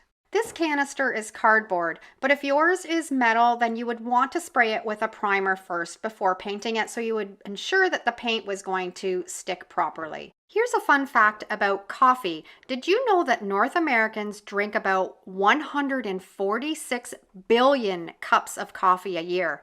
That's a lot of coffee and a lot of canisters that we can upcycle. Now we're going to make a homemade napkin to decoupage onto our project. I've got 1 ply of a napkin and I'm attaching it to a piece of computer paper, and I've put some glue stick around the edges so the napkin will stick to that paper. Feeding it through my printer, and we've created a custom napkin that we can decoupage onto our project. If you've not ever made homemade decoupage napkins, I have a full tutorial. It's such a fun DIY project. You need to give it a try.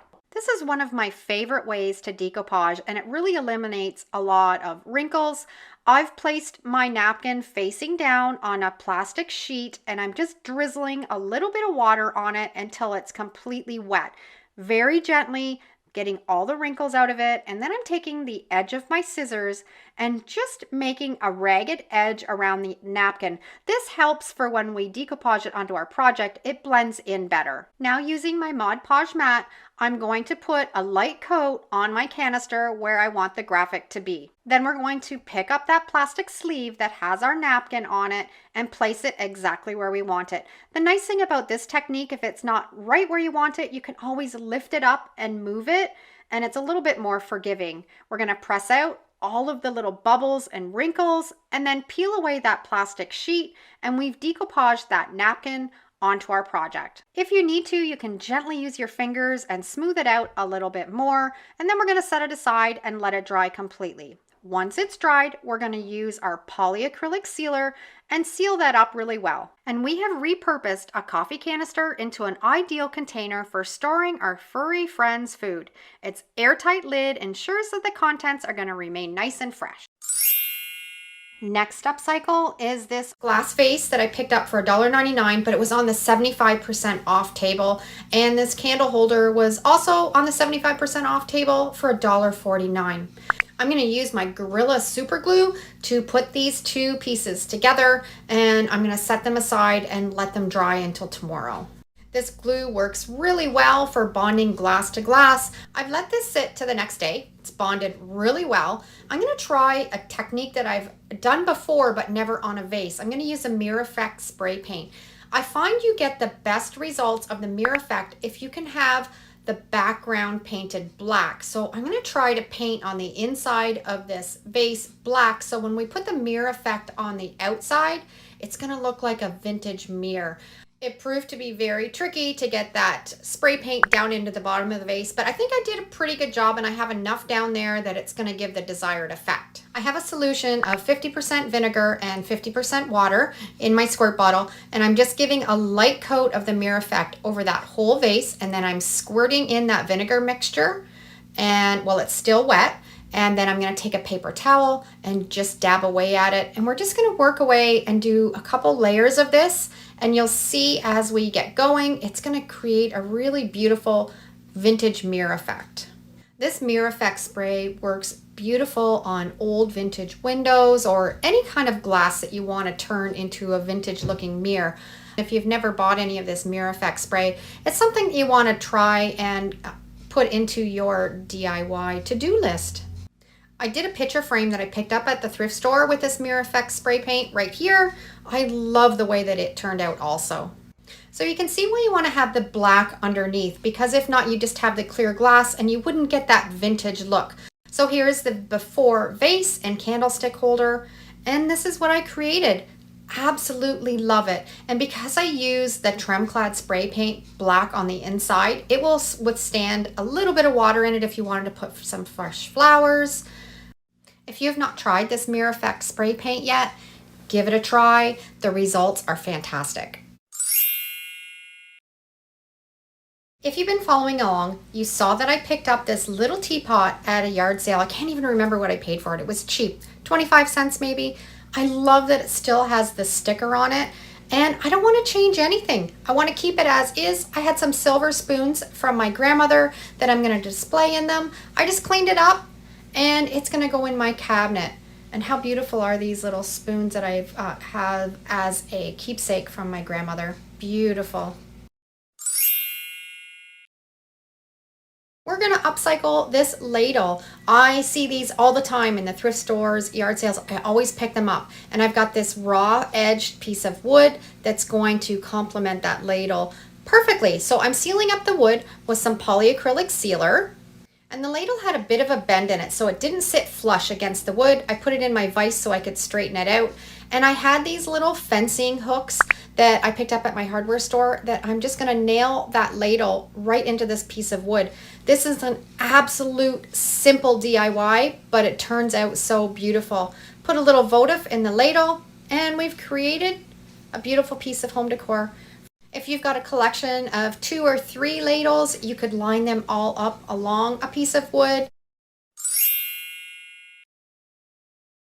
We are going to work on this wooden tray. I picked it up at a yard sale. I don't think I paid over $1 for it. It's really in good shape, but I want to give it more of maybe a farmhouse country look. Painting it with my black homemade chalk paint. And I'm going to give it a couple coats. And then once it was completely dry, I'm going to take my scraper and just scrape away at that black paint and expose that wood underneath. I think this is actually going to turn out more like a country kitchen primitive look. I love using the scraper to create distressed chippy wood. It's not messy. You don't have to pull out your hand sander or your palm sander. And you can see how you can get a really great look of distressed wood just by scraping away some of that paint. It's also helped that that tray had a coat of varnish on it too, so the paint, it created a little bit of a resist so the paint didn't stick as well for when we scraped it off. I found this peel and stick shelf liner at the dollar store. I love the black floral pattern on it. I'm just going to cut it down to size and then just stick it in the bottom of that tray, and I think it looked beautiful. I kind of wondered whether I should maybe have painted it white on top of the black also, but I might change it later. What do you think? I also love using the shelf liner because when you get tired of it, you can just peel it off and upcycle it again. I love finding rolling pins. Always pick them up. They look beautiful in baskets, and you can just paint the handles and distress them a little bit, and they look beautiful in a kitchen. But I'm going to put a graphic on this one. I'm going to give it a light sanding and clean it all up. I'm going to tape off the handles. I've got this really pretty red I'm going to paint the handles with.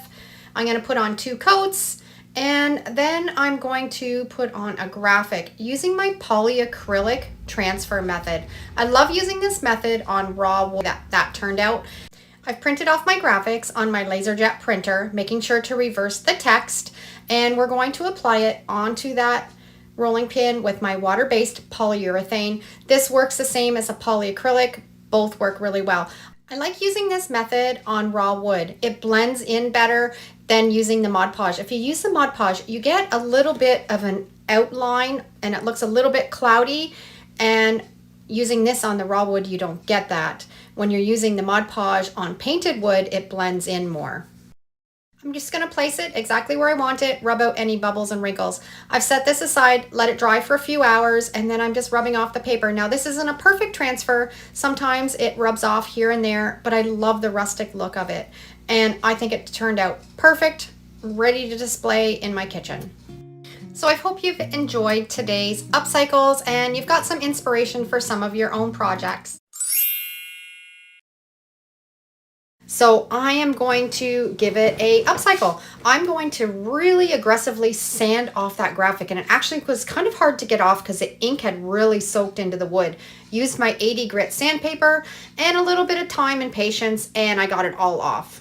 When I'm doing a graphic transfer onto raw wood, I like to use my polyacrylic sealer. So that's what we're going to do on this project. I have this graphic of Grandma's apple pie, and I'm going to apply it to the cutting board with some polyacrylic sealer. I'm going to set it aside. I've let it dry. It doesn't take as long as in Mod Podge, just takes a couple hours.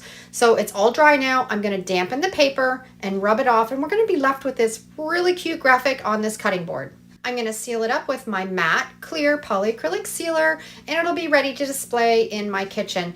Now the reason I use the polyacrylic sealer method with this is I find the Mod Podge, it shows a bit on raw wood where this blends in better, and you don't have that outline of the Mod Podge when you do that type of a transfer. Love the way that this turned out. You could do up one of your favorite recipes and apply it to a cutting board. Such an easy DIY. This would also be perfect to do up for a gift and use one of your favorite recipes to share with a friend or a loved one. I found this wicker basket, probably was for magazines at one point, for $2 at a yard sale. It's in really good shape, but not liking the brown color. I've taken it outside and I'm giving it a really good coat of this yellow spray paint. I am going to transform this to go into my craft room, and I was originally going to upcycle this to keep cookie sheets and muffin tins, but I have a better idea. I love fun, whimsical colors in my craft room, and this is what I upcycled this for. It's gonna hold my vinyl for my Cricut, scrapbooking papers. It's a great little basket to keep everything in one place. I always love when I find these galvanized buckets and pails. Always pick them up because I love to upcycle them. And when I do find them and I upcycle them, they're probably one of my best sellers. And I think this bucket was probably an old water jug. It's not in the greatest shape, so that's why I'm going to upcycle it. If I do find these and they still have really good bones and they have a beautiful graphic on them, I don't touch them, but this one needed some TLC. I'm going to put a graphic on using my Mod Podge reverse graphic transfer method. This graphic's available in my Etsy store. If you want to do a project like this for yourself, you can head over there after this video and check it out. I'm also not going to paint this. I love the patina of the red on the top and I love the metal color of the bottom. Now when you're doing anything that's really ribbed, when you put your graphic on, you want to press that paper right into the rib of your project, or when you go to remove your graphic, you're not going to have a really good transfer because you're going to lose all of that lettering in between the ribs. So really work it carefully into that project. I've let this dry overnight and I'm just taking a damp rag with a little bit of water on it, dampening the paper till you can just start to see the graphic show through and rubbing off all of that paper. Now doing a transfer method on a ribbed surface like this can prove to be a little bit tricky, but if you just take your time and just slowly rub the paper away, you can have a beautiful looking graphic on your project and it'll definitely be worth the effort.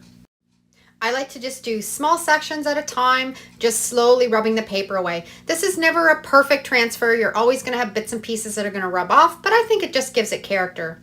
Sealed everything up with a polyacrylic sealer, and it's ready to put a plant in or some fresh flowers and display on your porch or your deck or even in your home.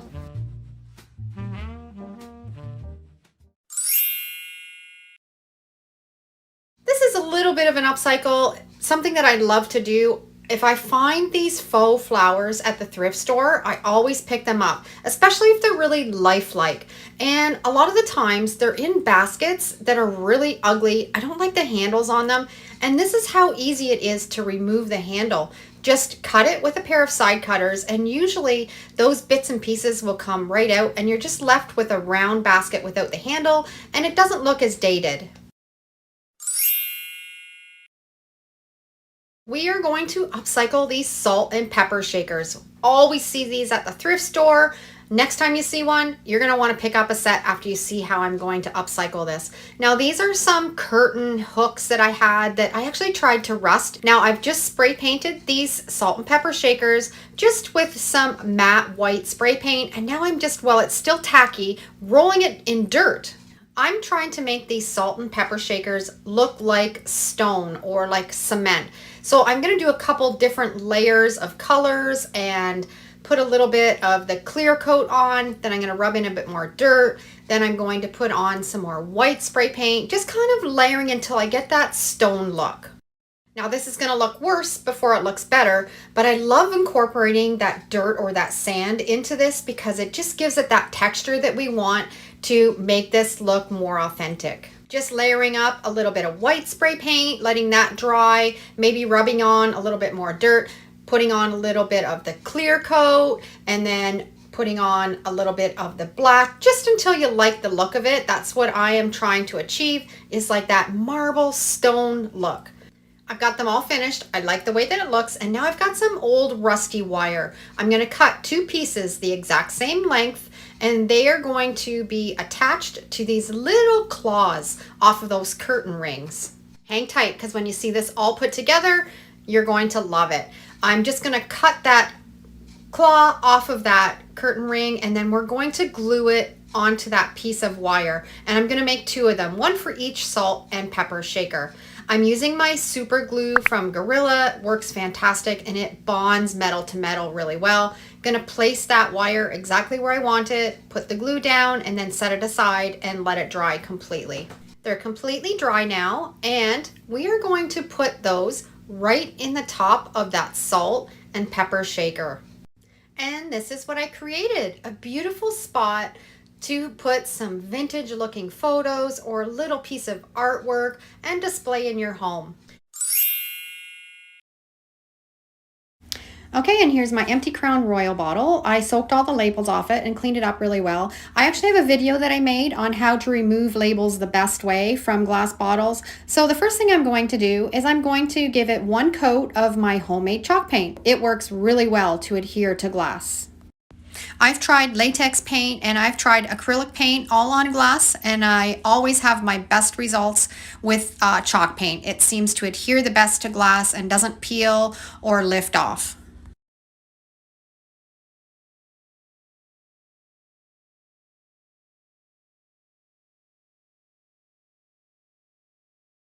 You always want to make sure that it dries really well in between coats.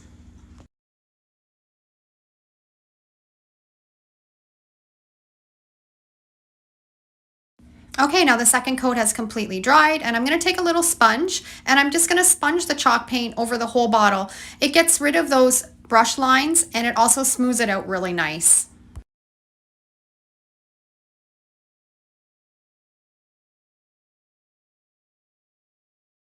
And you want to let it completely dry before this step.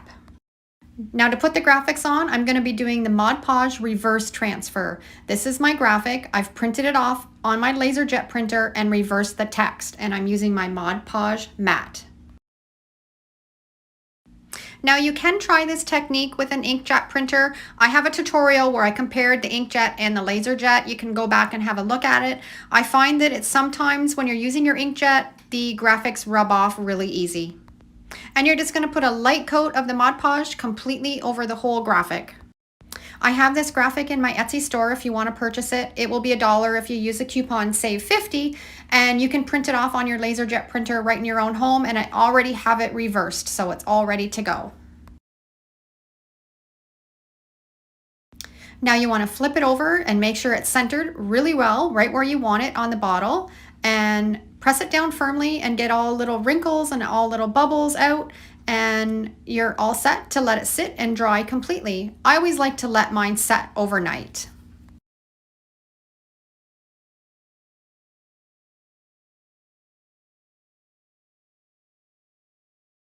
Okay, this is set overnight and it's nice and dry, and now we're going to rub off the paper. So you're just going to take a damp rag and you're just going to dampen the paper until you can start to see the graphics show through.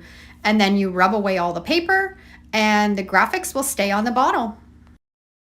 This takes a little bit of patience. Just take your time and rub the paper off slowly. If you wet your paper too much, you will actually rub off the graphics too. So it kind of just takes a knack to know how much water you need, and you can always just dampen your fingers a little bit and keep rubbing if it gets too dry. And there we have, the graphics are all done and it's nice and crisp looking. Now I wanted to make a pretty little tag to hang from the top of the bottle that says please. So this is what you're going to need. I have a piece of computer paper, plain computer paper, and I have a napkin that I really love the floral print of, and I'm going to stick the napkin onto the paper, and then I'm going to put it through my printer and print out the word please on my napkin. Now you have to do this step because if you just put the napkin obviously through the printer, it would jam it up. So I'm putting the paper on it to make it more stiff, and it will go right through your printer. You can actually do this little tag and this process with an inkjet printer.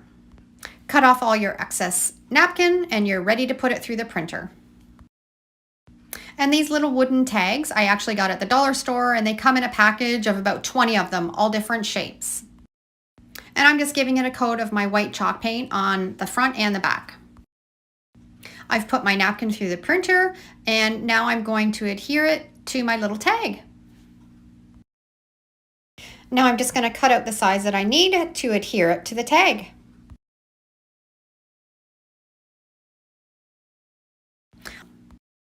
If you have a hard time finding napkins in your area with the design or the graphics that you like on them, this is a great process.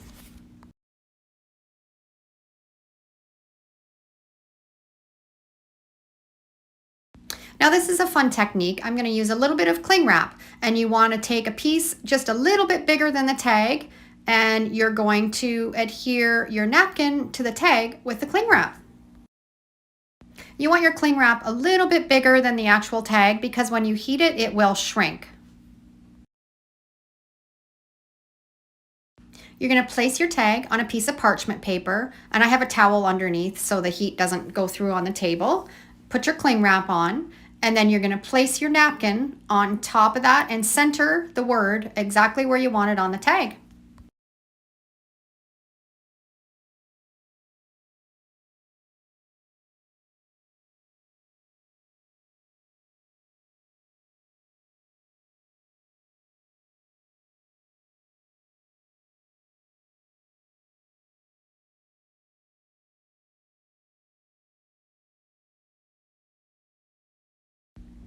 And then you're going to take another piece of parchment paper, and I'm going to take my iron, and it's on setting 6 with no steam, and you're going to just adhere that napkin to the little tag with the cling wrap in between, and it'll melt it all together and it makes a beautiful smooth finish. I love doing this technique. It's so much fun, and there's so many possibilities that you can use it with.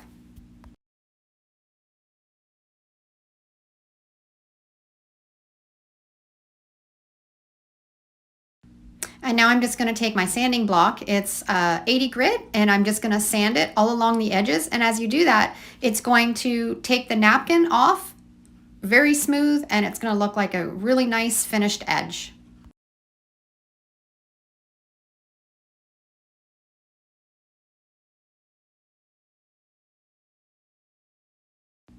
And there you have a beautiful tag with a beautiful floral background. And I'm going to do the same process on the back, just with a plain piece of napkin.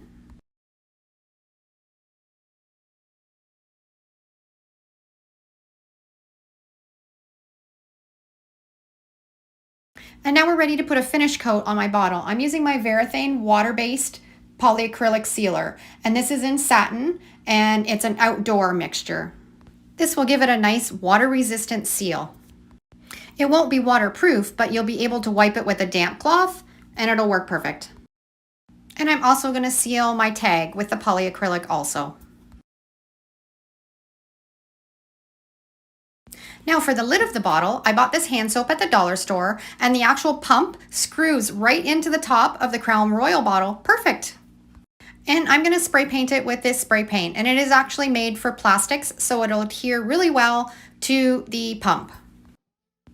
While I'm waiting for the spray paint to dry, I'm going to put a little hole in the top of my tag so I can put a piece of twine through it to hang it from the bottle.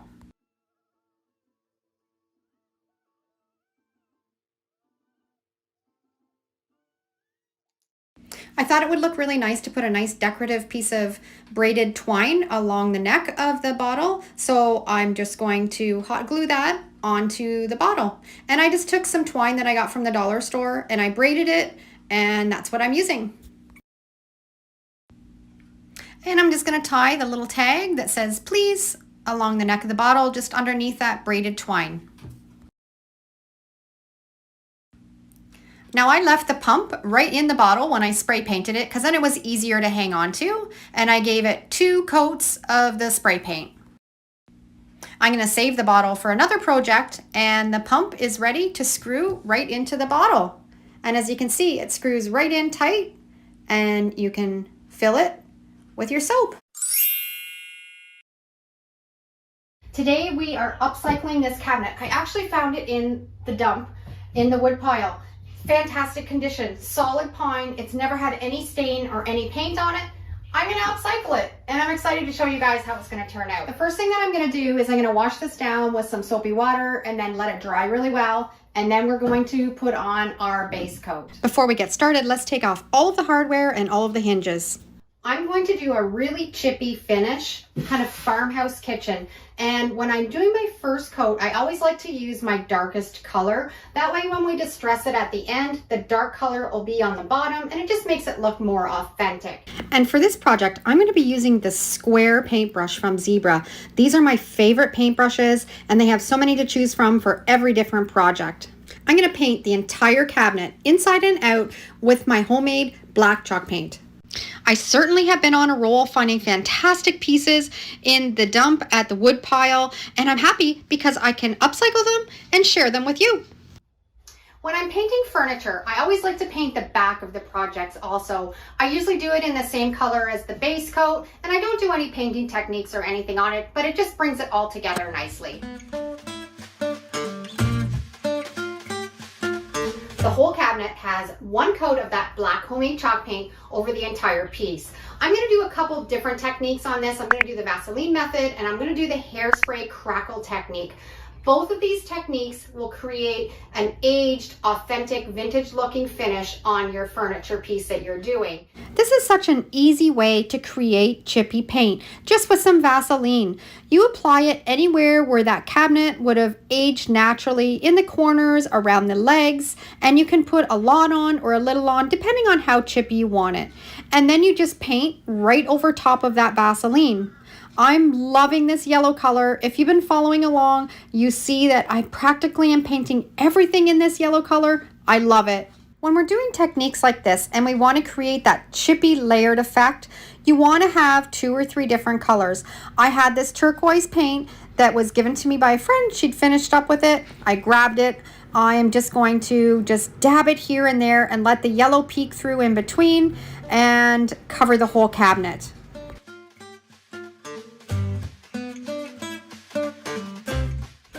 I know, just hang in there. I know it looks like an awful mess right now, but it's going to be beautiful when it's finished. So make sure you stick through to the end so you can see the end result. I'm also going to put some graphics on the front door that are going to be beautiful. And the next step is our hairspray technique. I love using this technique for creating just a fine crackle. This does not give the same kind of crackle as Elmer's glue. This is a little bit smaller, not as pronounced, and I think it just looks more authentic. So I've sprayed my whole piece with firm hairspray, and then I find it also works best if you're using acrylic paint. I didn't have any acrylic paint enough to do this project, so I'm using chalk paint. I'll get a little bit of crackling, but probably not as much as if I had have used acrylic, but we're still gonna get that aged vintage look. We're gonna spray on the hairspray, let it dry, and then paint on top of it, and then take the heat gun and dry it, and the crackles will appear. With all of these painting techniques, I'm trying to replicate what an old piece of furniture looks like after it's been aged over 100 years, or that old sign and that crackled and layered paint look. And with all these techniques, a lot of them I think I can get pretty close to making them look really authentic. Everything has been sprayed with hairspray and then painted and then completely dried, and then I just took a scraper and scraped all around the edges where that Vaseline was, and it just took it down to those other layers of color. Now this is a little trick too, if you want to make it even look more authentic. I like using a stencil brush, dipping it in some water, and then scrubbing into that paint, and it'll take it down to the next layer, and you can do it as big or as small of an area as you want, and it'll expose that paint underneath, and just look at how fantastic that looks, and it looks natural.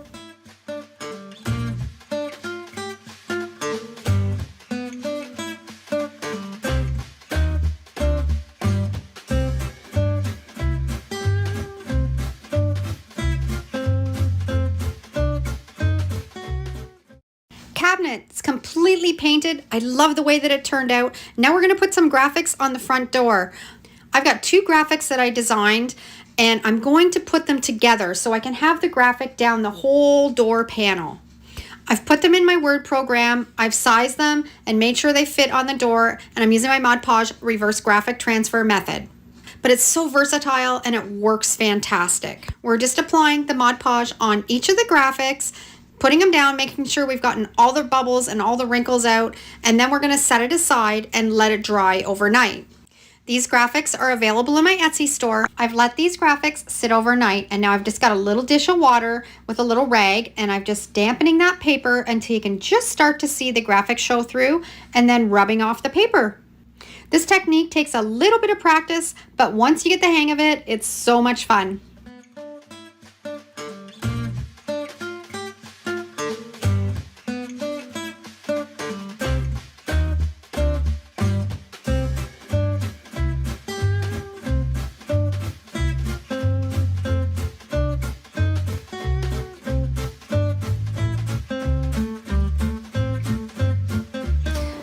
put some hardware on the door. It didn't have a handle, so I found this pole in my stash, and I'm going to give it a little bit of a patina. The turquoise paint that I used on the cabinet, I'm going to paint on the hardware and then wipe it off with a rag. You can also wipe it off with a baby wipe, and it'll just stay on all of the little nooks and crannies, and it'll give that patina look to the hardware. And once it's completely dry, I'm going to seal it all up with my engine enamel, and it'll make it really durable. And the cabinet is completely done, and I am in love with it. I think I was able to really replicate that chippy, layered, antique looking wood, and the graphics on the front turned out fabulous. Adding a little bit of a patina look to the hardware just took it to the next level. It's quite a transformation from that plain pine cabinet, had no character, to what I've created. I always save all of my glass jars. I rescue them out of the recycling bin, and I'm going to take them down and wash them really, really well in some hot soapy water. Sometimes these pickle jars is really stubborn to get the smell of the pickles out of them, but I do find if you can't do that, soak it overnight in a little bit of bleach and water in your sink, and that usually gets rid of it. So let's get started.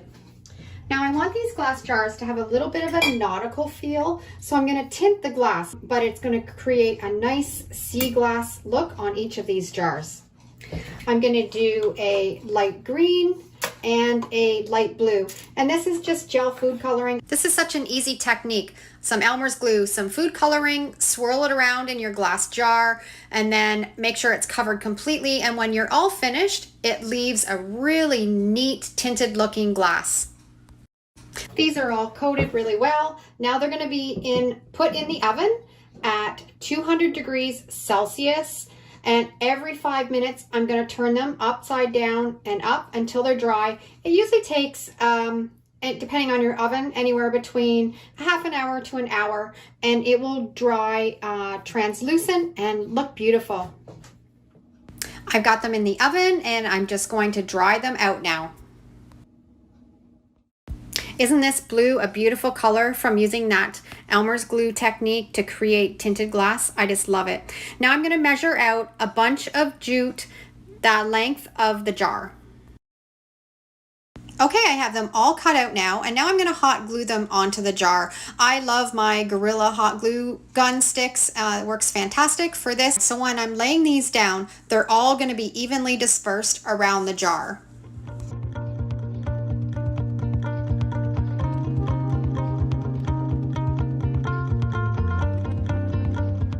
I've put 8 pieces of jute around the jar, and now I'm just going to hot glue the ends of them just to make sure that they're secured down really well on the base. I used 8 pieces of jute to go around the outside of the jar, and now I'm going to put 2 pieces around the jar in the diameter. I'm going to cut them the length that I need and then hot glue them on.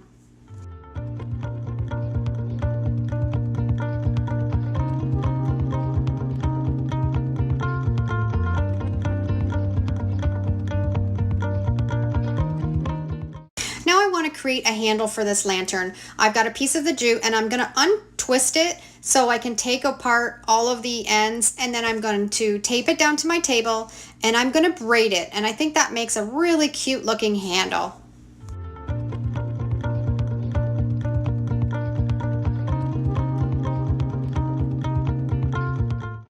I've got it braided to the length that I need, and then I'm just going to tie a little knot in the end of each braid just to hold it in place while I place it on the lantern.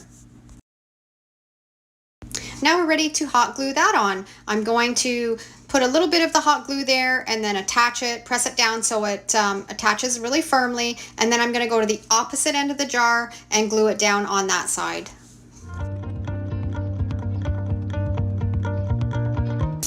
Now I'm going to take a piece of jute and wrap it around the neck of the bottle to cover up that handle and just make it have more of a finished look.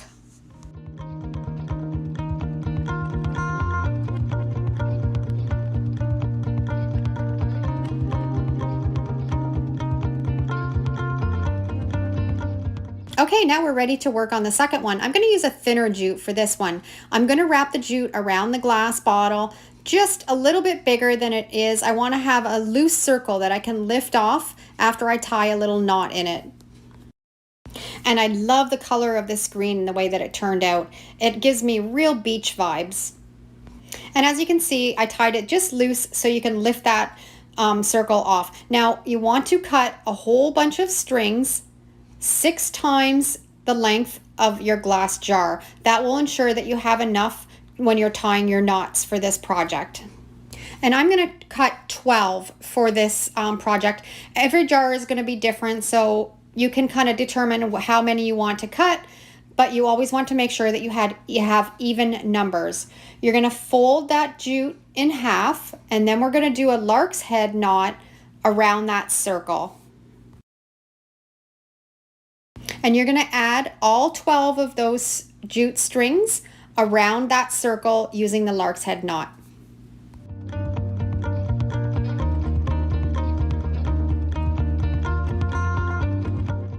Okay, now we have it all done. We're going to lift it up and we're going to put that circle over the top of the jar and space them out so they're evenly distributed along the neck of that jar. Now we have this all distributed around the neck of the bottle, and all you have to do now is know how to tie a knot. This is so simple, and it'll create a beautiful looking lantern. Now you can see those 4 strings. I'm going to take the 2 inside strings of those and just tie a knot. And you want to just kind of tie it to where you want it to lay on your jar, and then keep going all the way around the jar, making sure that you have all of your knots all on the same line and not uneven and the same tightness, and just work away on that.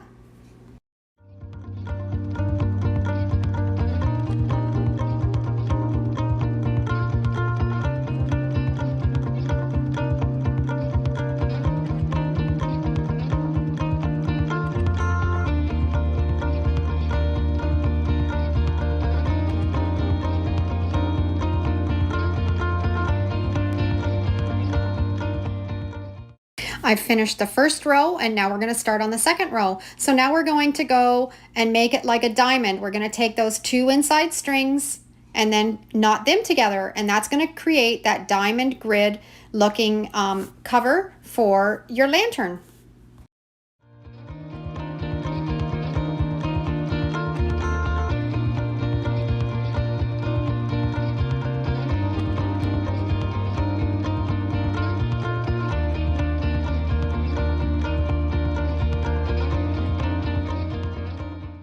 Okay, and I have it all done, but now you have all this extra string at the bottom. I'm going to flip it over and we're going to trim off that string so it's easier to work with to glue it down to the bottom of the pickle jar. And I'm going to glue each of those jute strings into the center of the jar, and then I'm going to cut out a little piece of cardboard, put some hot glue on it, and then glue that right down to keep everything in place, and it's nice and neat and tidy. For the green lantern, I'm going to put in a battery operated candle. It looks really cute in that. You can also put a votive in. And this blue lantern, I'm going to put some sand in the bottom of it to give it that real beach nautical look. And then I'm going to put a votive right into the sand, and your lanterns are complete. And aren't these darling? And the pickle jars were free out of the recycling bin. I had some leftover jute that I used up for this project, and I love the way that they turned out. Beautiful gifts and really simple to make. Stumbled upon a discarded piece of wood in the burn pile which had already had a coat of red paint. Rather than letting it go to waste, I decided to repurpose it into a sign. To achieve an aged and rustic appearance, I applied my own homemade white chalk paint on top of the existing red. Afterwards, I took some coarse sandpaper, some 80 grit, and carefully sanded the edges, intentionally distressing them to give it a weathered and worn look. I have a knack for finding beauty in any scrap piece of wood. With just a sprinkle of creativity, I can easily transform it into something stunning, and it only takes a dash of imagination to turn ordinary into extraordinary. I took my paintbrush and applied acrylic paint to the wood by flinging, creating a stippled and splattered effect. I used some red and I used some blue, and then I set it aside and let it dry.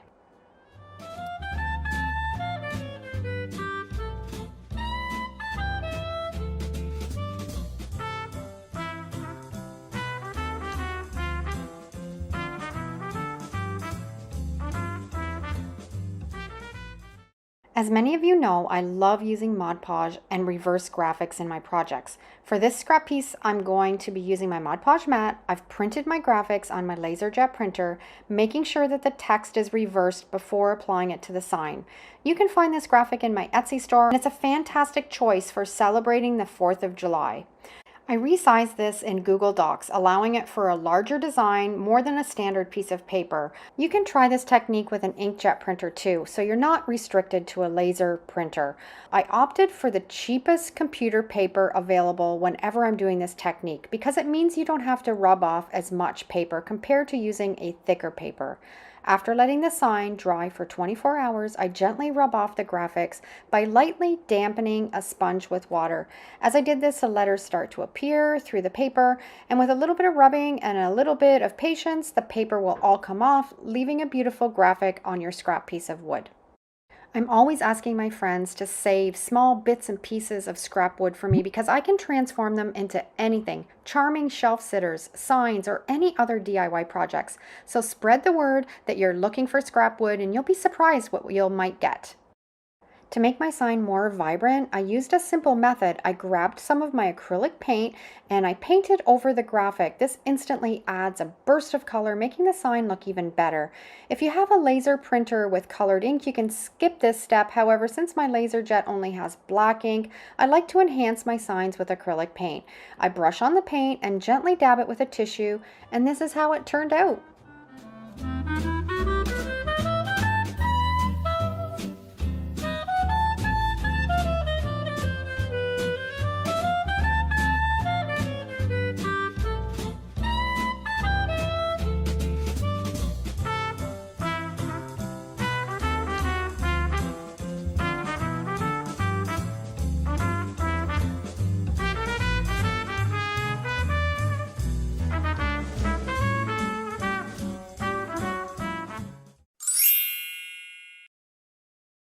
Just imagine how many people would have overlooked this ugly scrap piece of wood and left it in the burn pile, but wait until you see this amazing transformation it undergoes.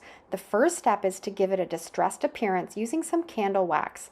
I took this pillar candle that I picked up at the dollar store and I rubbed it all over the piece of wood. Next, I applied some black chalk paint on top and I let it dry completely. Now it's time to add a touch of Vaseline. I want to achieve a really beautiful, distressed, and unique piece of wood, so I'm going to be using a few techniques. I'm applying Vaseline to the areas where the wood would have naturally aged, focusing around the edges, and then I'm going to add another layer of candle wax on top of that. This is going to prevent the paint from sticking, allowing us to scrape it off later and reveal those underlying colors. I have this really pretty light sage green acrylic paint, and I'm going to cover the entire piece, extending it right out to the edges, covering all of that candle wax and the Vaseline. After letting the first coat dry, I applied a second coat of paint and allowed it to dry completely. And then I added more candle wax. When I'm aiming for that distressed look, you can never go wrong with using plenty of candle wax. It creates that beautiful chipped age appearance. Just remember to use a white candle instead of a colored one, as the color might transfer onto your project. I'm now applying a lighter yellow color on top of the previous layer, making sure to cover right to the edges. Before the paint dries, I brought out some pickling salt. You can use any type of salt. The more coarse, the more texture and chippy look you're going to get. I sprinkled that salt into that wet acrylic paint, and then I set it aside and I let it dry completely. You won't believe the amazing transformation of this scrap piece of wood that was destined for the burn pile. Once it was fully dry, I took a scraper and I started scraping off the salt, that candle wax, revealing that distressed effect created by the Vaseline. It has a really truly authentic appearance as I combine those three different techniques to achieve this result.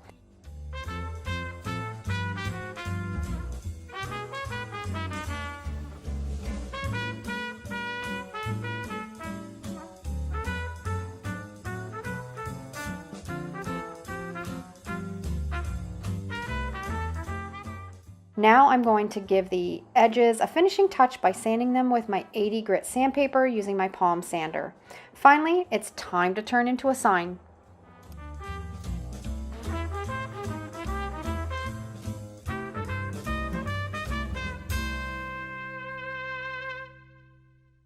I have this wonderful graphic that I designed that I'm going to be using for this project, which you can find in my Etsy store. It's perfect for adding a touch of charm to your garden or porch or even your kitchen. I've resized it slightly larger than a standard piece of paper using Google Docs, ensuring a proper fit. After printing it out, I applied some Mod Podge to the paper, making sure that I'd reverse the text, and I carefully placed that graphic, smoothing out any bubbles and wrinkles, set it aside, and let it dry for 24 hours. If you haven't tried this technique, you should definitely give it a go. It's incredibly easy, and the best part is you don't need a Cricut or stencils. With this technique, you're going to achieve a professional looking sign once you're done, and these sell fantastic. After letting it sit for 24 hours, I'm using a sponge, or you can also use a damp rag with a little bit of water to gently dampen the paper until the graphics begin to show through, and then you're going to rub off all of the paper. To add a vibrant touch to the sign, I'm using my acrylic paints again. I'll use green for the leaves and some pastel colors for the flowers. Once it's completely dry, I'm going to seal it up with a polyacrylic sealer, and I have created from an ugly scrap piece of wood that was destined for the burn pile into a stunning sign that's perfect to enhance your home decor. Go ahead and start exploring your wood pile or ask your friends to save some scraps for you. Give these sign making techniques a try and see what you can create. It's a beautiful day here. The sun is shining, spring has come, and this is the first project on my to-do list. I saved this bench from the dump and I'm excited to upcycle it.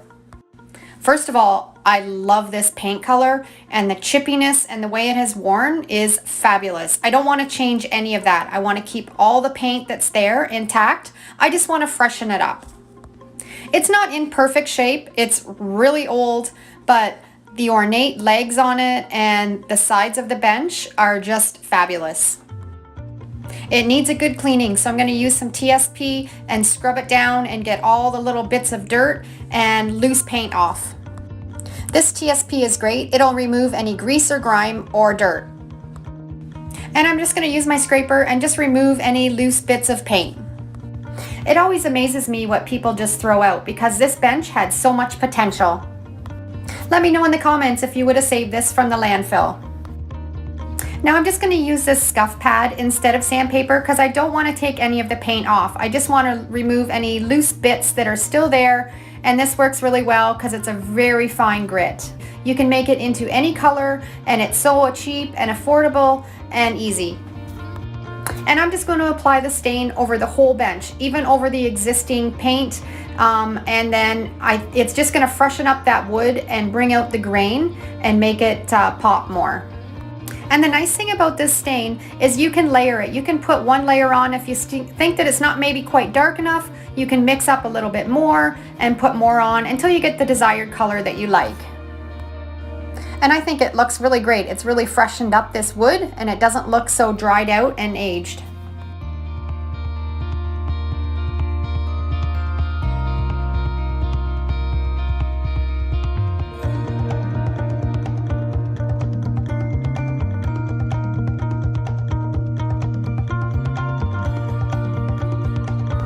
After you've applied all the stain, you just take a rag and wipe off anywhere where it's still wet.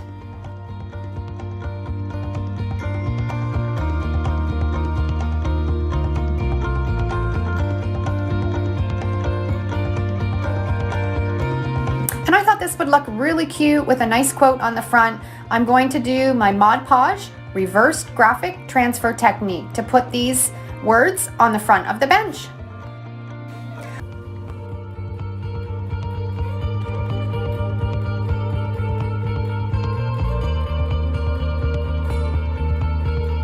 Okay, this is dried completely, and I'm just going to take a damp rag and rub off that paper, and you're going to have the words left on the bench.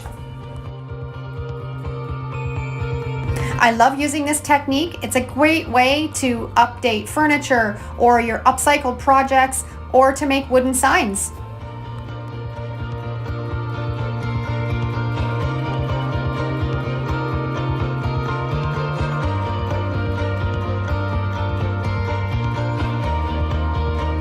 And I'm enjoying being out in the sun and enjoying the warm weather and being able to get outside and do some upcycled projects that I've had stored away for the winter in my shed. Okay, and the graphics are all done, and I love the way they look on the front of this bench. If you're interested in purchasing these graphics, they're in my Etsy store.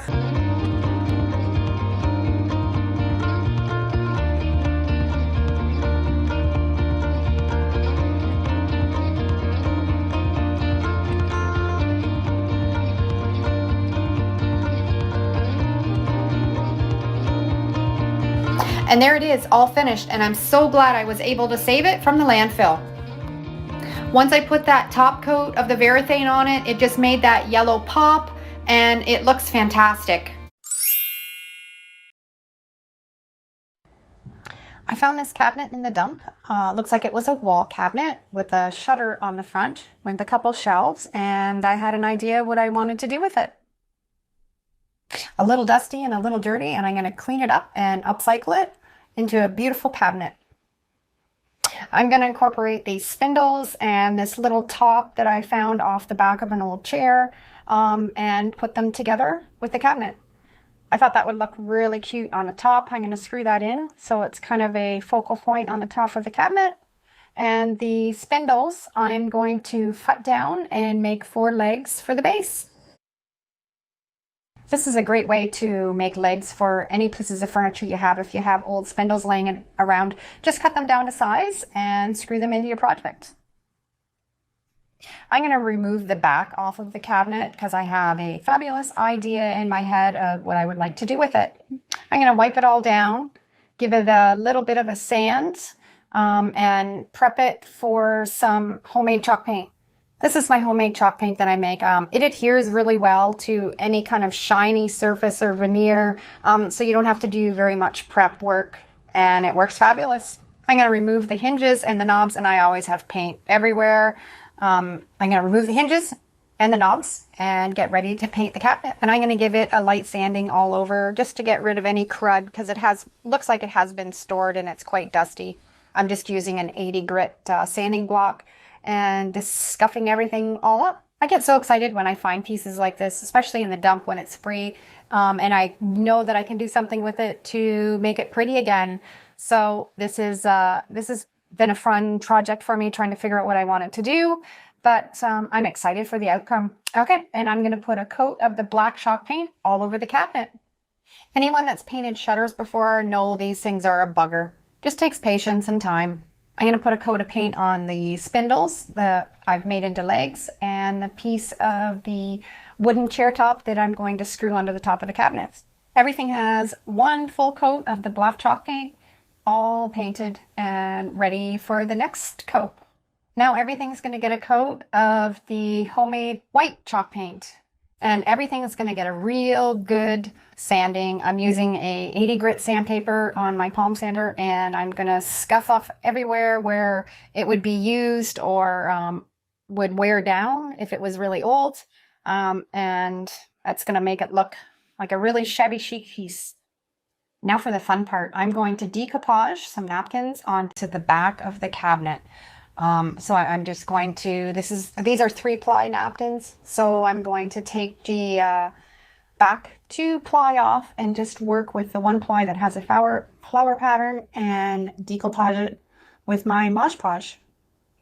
What I'm going to do next is I like to have a rough edge along the napkin when I put it down on the piece of wood, because it blends easier and it doesn't give you a straight line when you put the next napkin next to it. You can kind of blend the 2 pieces together and it looks much more polished and finished. I just got these napkins at the dollar store here in Ontario, and I just love the flower print on them. I've used them now on a couple projects, and I wish I had have bought a few more packages of them. Okay, now we're ready to Mod Podge the napkin onto the piece of wood. So I'm just going to put a light coat on the board that's the size of the napkin. You don't want it too thick because it'll bubble and wrinkle a lot, but just a nice thin coat for the napkin to adhere to it. And when I'm going to put it down, I actually don't mind if there's going to be a few wrinkles in it because that's kind of the look that I'm going for. And it's windy in here today, so the napkin's kind of flowing around a little bit. But you're just going to place it where you want it and then just lightly just press it down. And then I like to take my paintbrush with just a little bit of Mod Podge on it and just adhere it down to the board a little bit better, and push down all those little edges too to make sure that they're sealed to the wood. After the napkins have completely dried, put a light coat of Mod Podge over the whole surface. You'll see some of the little wrinkles in it. I don't mind those. I'm going to give it a little sanding once it dries completely and make it look kind of rustic looking. Now I'm going to screw the top piece onto the cabinet, and I'm just going to screw it with 2 screws from underneath into the piece of wood. This is just a fabulous piece, and it was broken off of an old chair that I found in the dump, and I saved this because I knew I would use it for some project someday. And I got the spindle legs screwed into the base of the cabinet. I am loving this. I love the floral print, and it's going to look so perfect on the back of the cabinet. When you open up the doors, you'll see this floral pattern and make it look really vintage.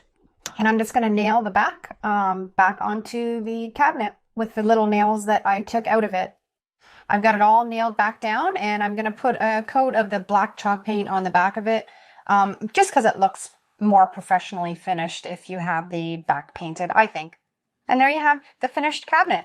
Everything completely sourced from the dump. The chair back, the cabinet with the old shutter door on it, and the spindles that I cut down for legs. My favorite is the back though, with the floral print. It just, I think, finishes the whole cabinet and makes it look amazing. First thing we're going to do is cut all those flaps off with a nice sharp knife, and then take all the extra tape off that's around the side of the box. And because we took all the tape off around the outside, I'm going to reinforce the inside with a little bit of packing tape so it doesn't all collapse. And I'm using my homemade baking soda paint, and I'm going to put 2 coats on, and it covers really well over this cardboard. If you haven't made any baking soda paint, you need to try it out because it covers fantastic, and it's really cheap and easy to make. And I picked up this stencil on Amazon. I just love the leaf pattern, and that's what I'm going to use on this project. I put a little bit of spray adhesive on the back of the stencil so it'll stick better, and I'm going to apply it to one side of the box, press it down firmly, and then I'm going to use my texture paste. And this texture paste works great. It gives your paint a little bit of a raised feature when you use it, and it looks wonderful when you use it with stencils. And I'm just using a credit card to apply the texture paste, and when you're all done and you've applied the texture paste over your full stencil, you pull it off and it looks fabulous. And I love when I can take something that would normally be thrown out in the trash or put in a recycling bin and make it pretty. This would be a great DIY to do with your kids, or if you need a last minute gift. These make great gift boxes. You can fill it up with treats and then put wrapper around it, tie it at the top with a nice bow, and it just finishes it off perfect. And don't waste that paint on that stencil. Push it down on a piece of paper and reuse it again for another project. You could also use these for all kinds of different holidays: Easter, Valentine's Day, Christmas, Halloween.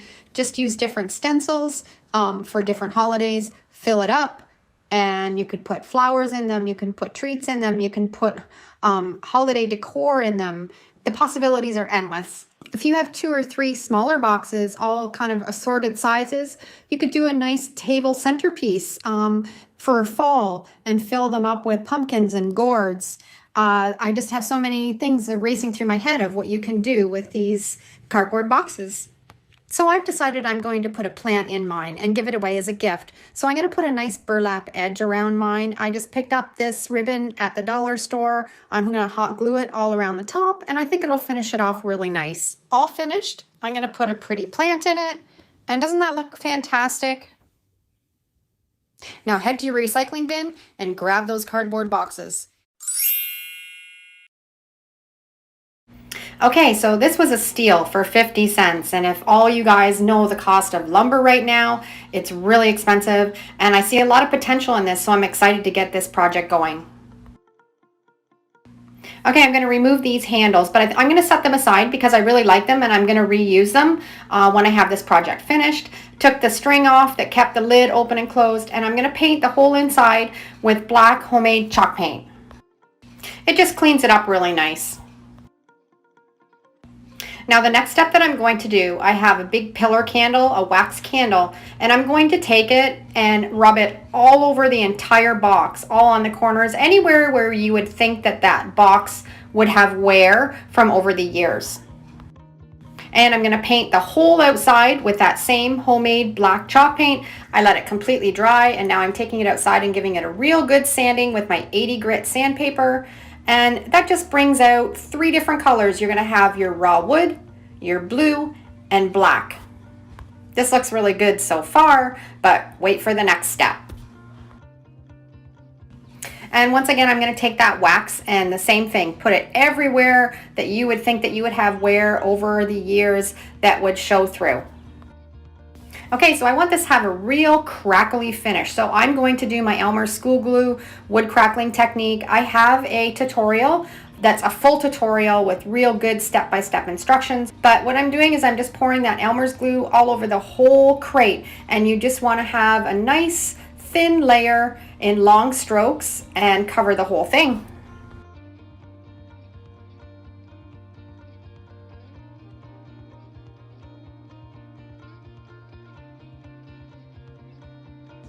And you don't have to be really particular about it, just slop it on.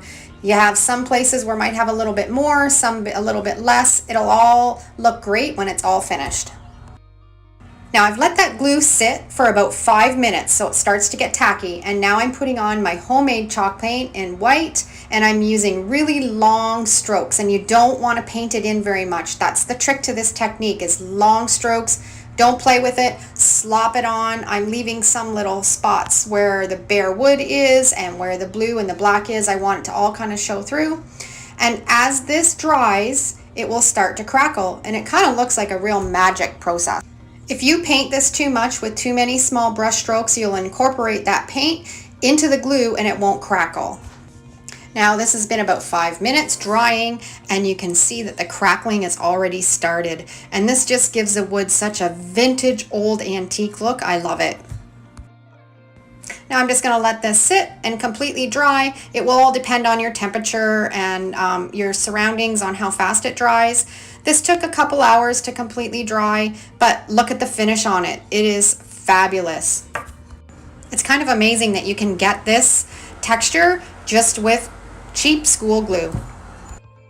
And I'm going to give this one real good last sand, being really aggressive. Make sure it's looking really nice and distressed before I put the graphics on.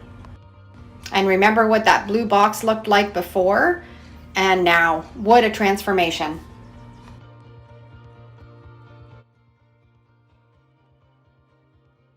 Okay, I've let these sit overnight, and they're all dry. I'm going to take a damp rag, and I'm just going to work in sections. I'm going to do the top section, do the first graphic, just dampen it with water, use your fingers, and rub off all the paper, and you're left with a beautiful graphic. Now there is a little bit of a trick to this technique, because if you put too much water on, you're going to soften that glue that's in the paint and you'll rub off that graphic. So this is something you might want to practice with a little bit to really finesse this technique. It's a little bit trickier than just doing it just on a chalk painted surface. Give it a try, just be patient, not putting too much water on, and you'll have success with this transfer method. I decided I wanted to make this in kind of a bench or a stool. I had these 4 spindles, so I cut them down to size to make legs for it, drilled some holes in it, and measured some holes in the bottom and screwed them on, and it looks fantastic. I'm going to put those handles back on because I kind of like that rustic look of this rope, and we're almost finished. Okay, and now we're ready to seal it up. I'm using my polyacrylic sealer, Varathane. It's water-based, matte finish. I really like this. This is an outdoor formula. You can use the outdoor or the indoor, depending on where you're going to put it.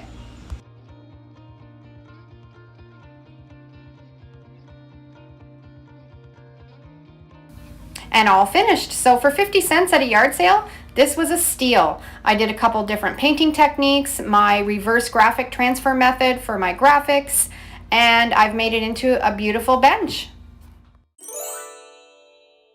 This wooden tray looks like it might have had a glass top at some point. It's full of possibilities. Anyway, I went through my hardware drawer and I found a door hinge and a doorstop latch. I wasn't sure at first, but what if I could pull all three of these things together somehow?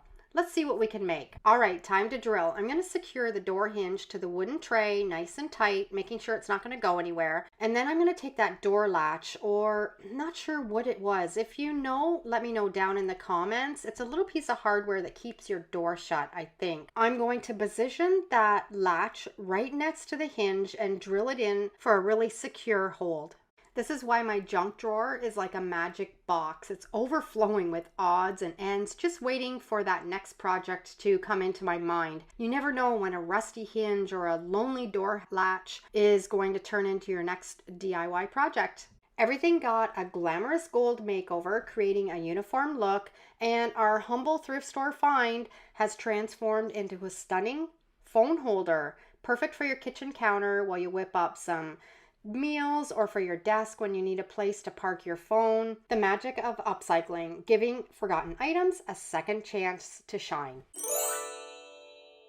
Now I just have this basic pine shelf, and we're going to ditch those boring hangers. Don't worry, we're going to save those for another project. And I'm going to whip up some of my homemade coffee stain. This is a budget-friendly alternative to store-bought options. We're just going to mix some instant coffee with warm water, and you've got a quick stain that soaks beautifully into the wood.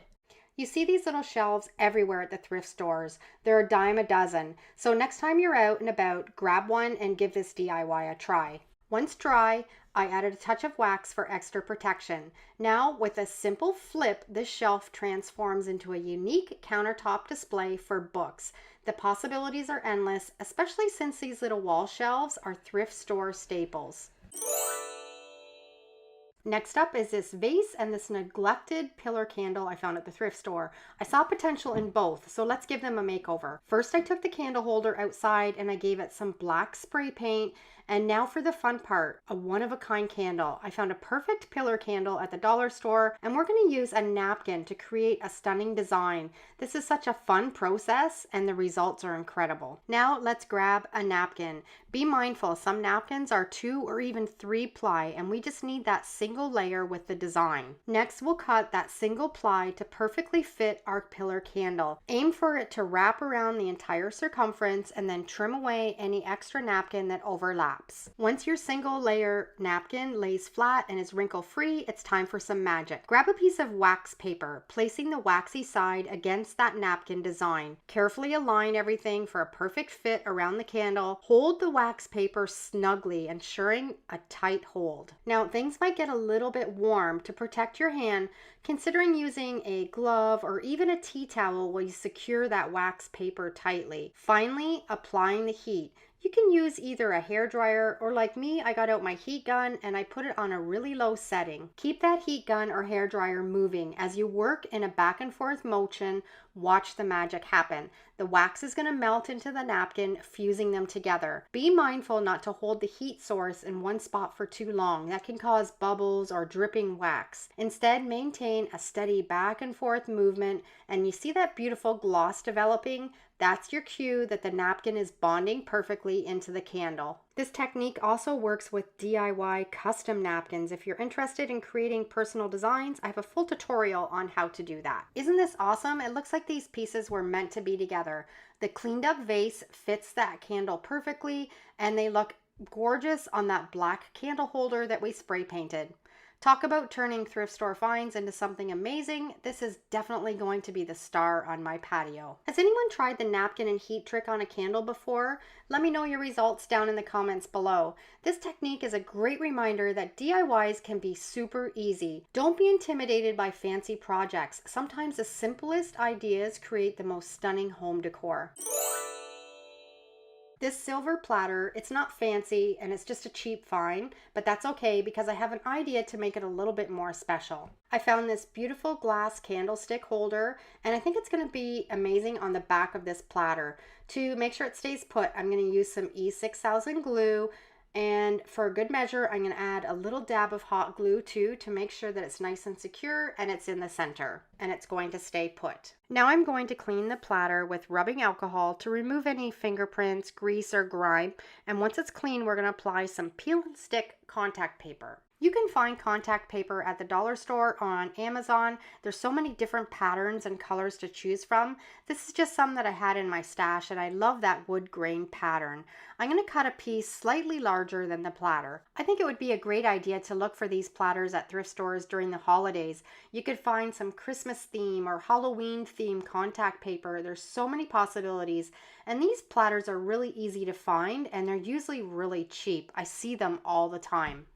I'm going to peel the backing off the contact paper and smooth it out as I go. The trick is to make sure that it lays nice and flat. I'm using my fingers to get right around the edges and then a credit card to press out any bubbles or wrinkles. You could also spray paint your platter beforehand and then add the contact paper inside. So many possibilities. Now I'm carefully using an X-Acto knife to cut around the rim of the platter, ensuring we have a clean cut to remove all of that excess contact paper.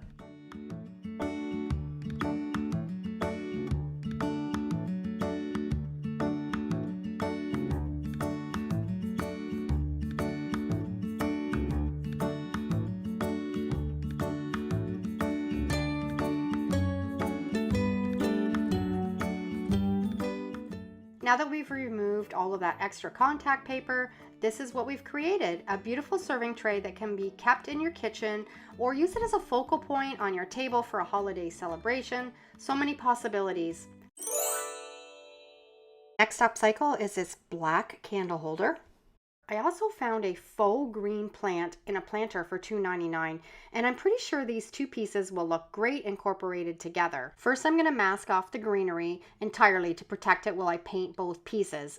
Then I'm going to glue the planter to the candle holder using some E6000. I also like to add a little bit of hot glue to hold it in place while it dries and prevent it from moving around. While some artificial plants can be a dead giveaway, I found this one looks surprisingly natural, and it's perfect for my camping trailer since it won't need any sunlight and I can forget about having to water it altogether. This little touch of greenery is exactly what that spot needs. Now I'm going to mix up some of my favorite sand paint. The texture it creates is truly fabulous.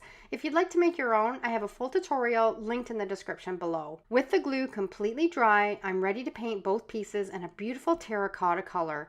This is going to create the illusion of a single unified piece that looks like it was just an old terracotta planter. For the sand paint, apply a thin coat around your entire project. You can pat it on to ensure an even coverage, and then we're going to set it aside and let it dry completely.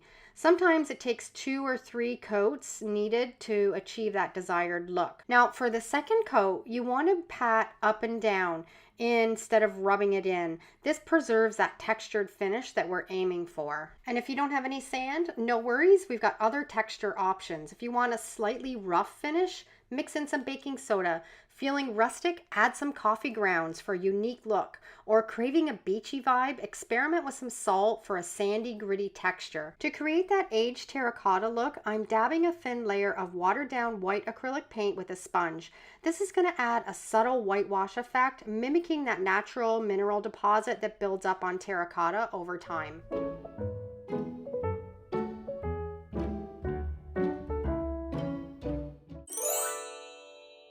Today's video is all about chairs I found at the dump. I've got 4 projects, and this is the first chair that I'm going to upcycle. Do you all remember these chairs from Grandma's kitchen in the 1950s and 60s? My grandma had one, and it always gave me really good memories because I would sit with her at the counter and help her cook or get a meal ready. It's in pretty rough shape, but I'm going to see what I can save. I'm not sure if I can, but I'm going to take it apart and see what's underneath this dry and crackled vinyl. The actual metal frame is still in really good shape, so even if I have to replace the seat and the steps, it's still going to be a great project. As you can see, the seat is really crackled, the bottom is dirty and torn apart, and the steps are in really bad shape. I think the wood underneath is like a press board, so it has probably gotten wet at some point and expanded.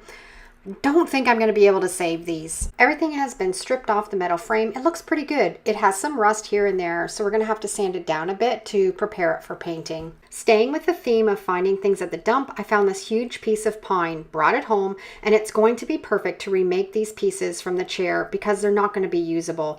So I'm just going to trace out that chair pad, the chair back, and the 2 footrests from this piece of pine. Wood can be really expensive, so I always have friends and family or myself look for pieces of wood at the dump that I can reuse. Saves a lot of money when you're upcycling a project and you don't have to go to the hardware store and buy a brand new piece of wood. All the pieces fit perfectly on that piece of pine. You can see there's a few footprints on this pine too, but not to worry because when we sand everything down, we'll be able to clean all of that off.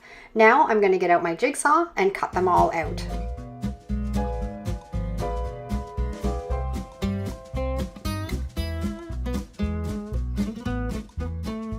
And there we go. That was easy. We got all of those pieces cut out using the template of the older pieces. I want to give it a bit of a rustic feel, maybe a farmhouse twist. So I'm taking my hammer and dinging it up and banging it up a little bit just to make it look distressed and rustic. Then I'm going to go in with my cordless hand sander to smooth out the edges and make them look worn and rounded. Okay, now let's tackle this frame. It has some surface rust that can be removed with a scuff pad or a 120 grit sandpaper. I'm going to work on that entire metal frame of the chair to clean it up and leave it nice and smooth for a good finish when we're ready to spray paint it. I'm going to be using the Rust-Oleum Painter's Touch spray paint. I've taken it outside where it's well ventilated to give it a nice light coat for the first coat on the chair.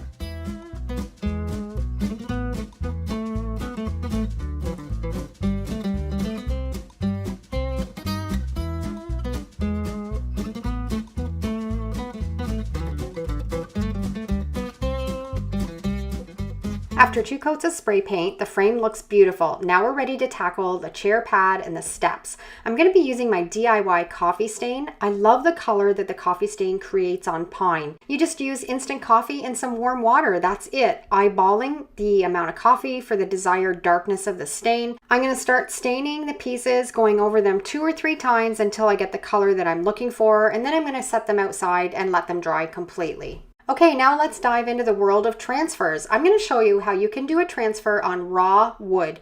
This method works fantastically. You need a label sheet with a shiny side and a water-based sealer like a polyurethane or a polyacrylic sealer. I have a full tutorial on how to do this technique with lots of detailed steps. I'll put the link right here, or you can go down in my description and I'll have it linked down there. I printed on the shiny side of the label sheet using my laser printer, making sure to reverse the text. And this graphic is also available in my Etsy store. Here's the link right here if you're interested in purchasing it and trying it on one of your DIY projects. This process, unfortunately, does not work on an inkjet printer. First, apply a liberal coat of that polyurethane over the entire chair seat.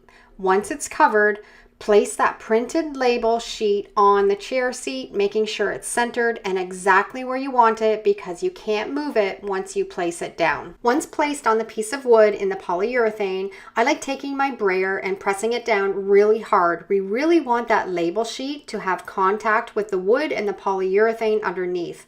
You're probably going to have to go over it a few times. You might get some wrinkles here and there, but just keep going back and forth. Some polyurethane will likely sneak out around the edges. Just take your paintbrush and clean it up. And if you don't have a brayer, you can always use a credit card, which also works really well. We just want to make sure that it lays nice and smooth. I'm only putting a graphic on the seat of the chair. For the other pieces, I'm applying polyurethane to seal them really well. This has sat for about 20 minutes and look at this magic. The graphic has transferred onto the piece of wood from the label sheet.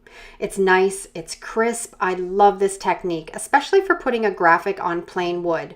Now I'm going to apply a top coat and it's finished. I love the look of this. If you haven't tried this technique, you need to give it a try. It's one of my favorites. Now let's put this all together. I'm using the original screws because they're still in good shape, and I'm going to screw those wood pieces that we've sealed with 2 coats of polyurethane back onto the chair. Now this looks absolutely nothing like it did when we started, but I actually like this version better than the original. It has that rustic industrial farmhouse feel. It's heading to my kitchen. I'm keeping this one. I love the graphic on it too. Something that was destined for the dump that most people would completely overlook and just let it get crushed, I was able to save and create something beautiful again. Let me know down in the comments what you think about this chair upcycle. The next chair I'm upcycling that I found at the dump is this really cute little chair, but I'm not feeling the timeout monkey graphic on the top. So I'm going to use some 80 grit sandpaper to remove as much of the graphic as I can. Then I'm going to use some candle wax to distress the chair. This is just a pillar candle from the dollar store, and I like to use it to create a distressed paint look. I'm going to take that candle wax and rub it everywhere where it would have naturally aged. When I put the paint on top of it, the paint won't adhere wherever the candle wax is. So when we sand it down, it's going to give that appearance of a chippy, worn look of paint. I'm using some of my homemade chalk paint. I have a fantastic recipe. If you want to try it out, I'll put the link right here for you to scan, or you'll have it down in the description. My chair took 2 coats of that homemade chalk paint, and now I'm taking it outside and I'm going to distress it with some 80 grit sandpaper.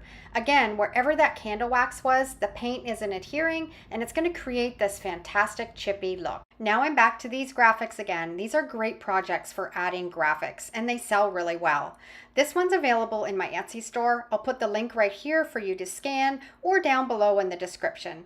This is done on my homemade napkins. I have a full tutorial on how to create your own napkins that you can decoupage with. It's really simple.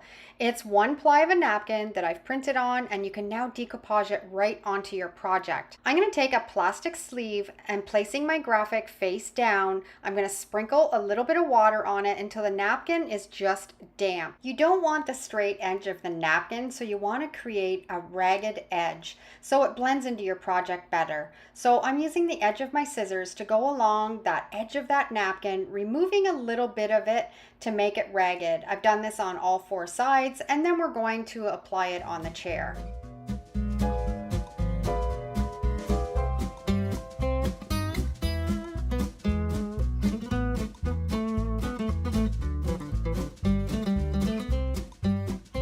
Now we're going to decoupage that napkin onto the base of the chair using some matte Mod Podge.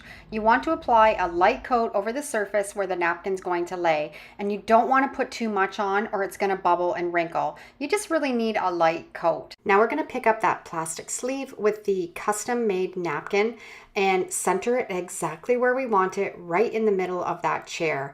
Then we're going to smooth it out and make sure that there's no bubbles or wrinkles and it's laying nice and flat. The nice thing about this technique, if it's not exactly where you want it, you can pick it up and you can move it around. Now carefully peel away that plastic sleeve and you have decoupaged your custom napkin onto your project.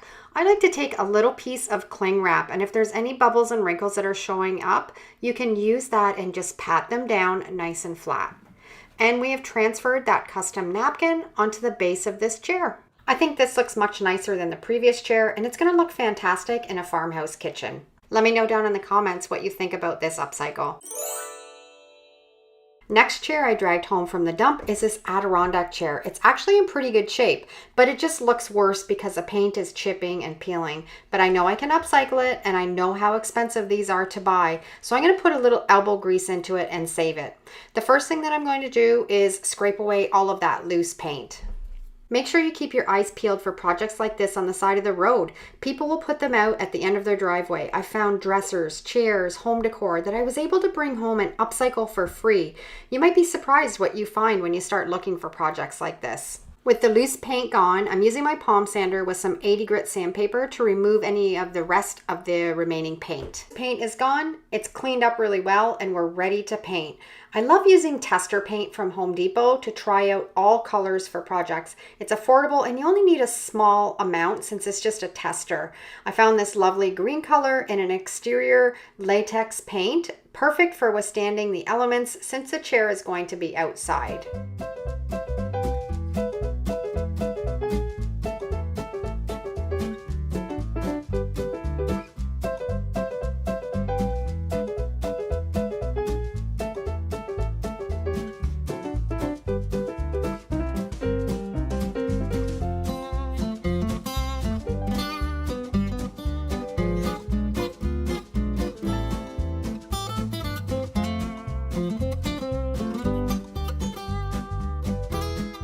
This was an amazing find at the dump. It looks brand new. I've seen these at our hardware store for over $100, so I'm glad I snagged this one. After painting it with some exterior paint, I've definitely added many more years to its life. next upcycle project is a chair I found in the dump in pieces. The back was broken off, but all the pieces were still there. I have an idea of how to revive it and make it usable again, keeping it out of the landfill. I have the holes in the back of the chair, but luckily all the spindles were still usable. I'm reinforcing them with some wood glue before tapping them back into place to fill those holes. I constantly come across old wooden chairs, many of them surprisingly sturdy. Often a little TLC on the spindles and some reinforcement might be all that they need. However, this chair's back was so broken that I could only salvage the spindles to use them as plugs for the holes. I don't like the thick varnish on the chair, so I took it outside to sand it with some 80 grit sandpaper with my palm sander while I wait for the spindles to dry. You can see how the varnish is caked on the legs and it's really clogging up that sandpaper. Looks like I'm going to need to switch to plan B. I broke out the furniture stripper and I'm applying it over the chair.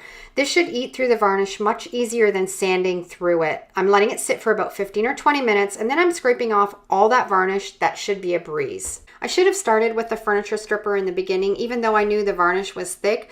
We all like to try the hard way first, right? But as you can see, after 15 minutes, the varnish is scraping right off, revealing this beautiful wood underneath. It's really heavy and sturdy.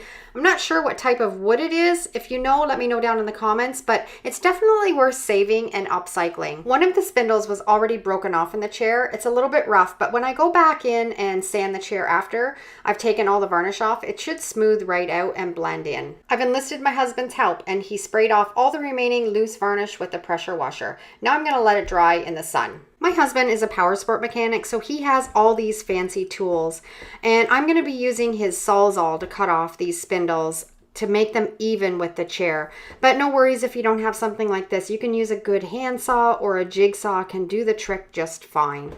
With all the spindles removed, I went back in with my sander to smooth everything out. Isn't it beautiful? I sanded the entire chair and transformed it into a stunning rustic stool. So much better than ending up in the landfill.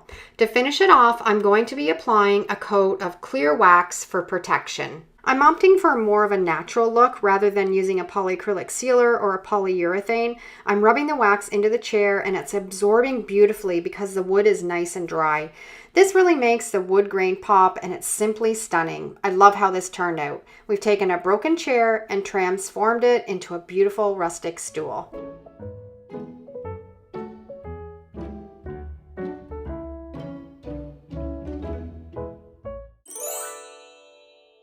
I couldn't believe my eyes when I saw this dresser sitting right on my neighbor's curb. It was like fate, so I crammed it into my trunk and brought it home. Let's transform this piece into something amazing. It was a total mess, covered in scratches and old stickers, and I think it might have even been missing the top drawer. But the other drawers were all wonky too, but don't worry, I can see some potential. With a little bit of TLC, this dresser can be transformed into something amazing. I love a curbside challenge, and the fact that it's free makes it even better. First things first, I need to strip off all of the old varnish. The top is super scratched and I'm going to bring it back to the bare wood. I've got my palm sander and some 120 grit sandpaper. I'm going to go back and forth with the grain of the wood. This is going to take a while, but it'll be worth it in the end. Next up, the drawers. I'm keeping the handles. They're actually in really good shape. Maybe a quick coat of spray paint to freshen them up, but for now I'm taking them off and I'm going to set them aside. You know, I love cruising the neighborhood and keeping an eye out for hidden treasures. It's amazing what people toss to the curb.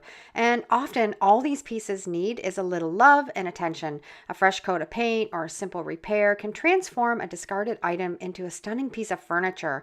Not only is it a fun challenge, but also a great way to save money and help the environment. Okay, the top is finally sanded down. I'm brushing away all the dust to reveal this beautiful wood underneath. I can't wait to see what it looks like with a little bit of maybe a stain, or I might just varnish it. Now it's time to tackle these drawers. Everything was there, but they were loose and falling apart. A little wood glue and some small nails should do the trick.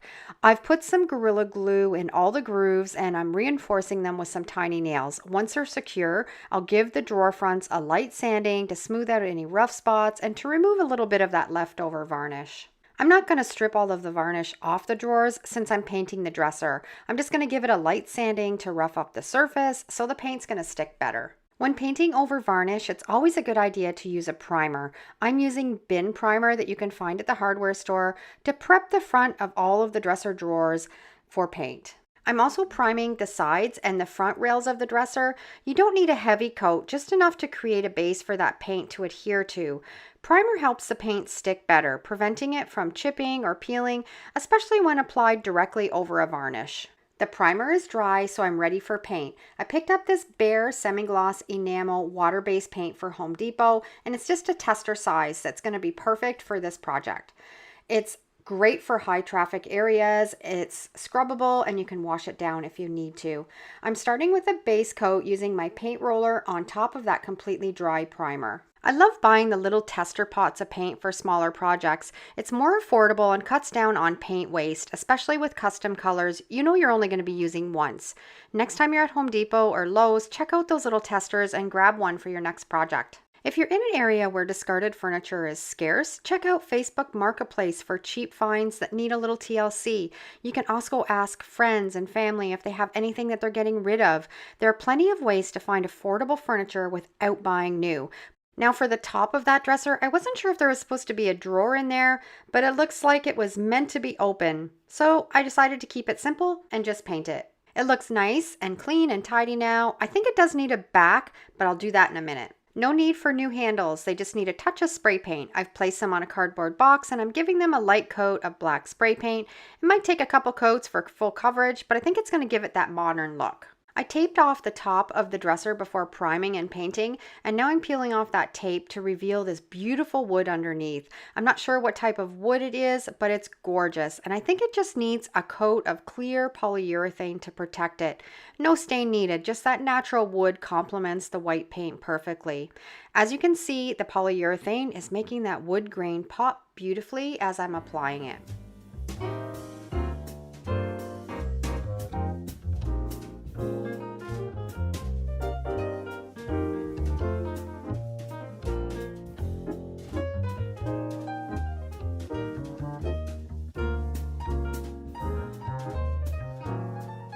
I finished it off by nailing a piece of white painted plywood to the back, and here it is. This is a modern, beautiful piece of furniture that was once headed to the dump, and I'm so happy I was able to save it and give it a new life.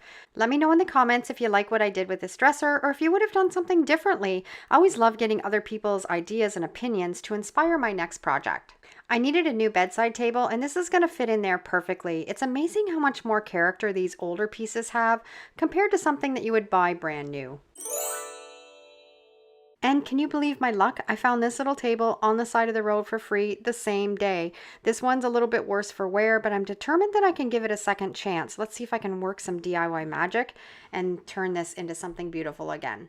Okay, so the first thing that I noticed about this table is it's missing those little screw covers on either side.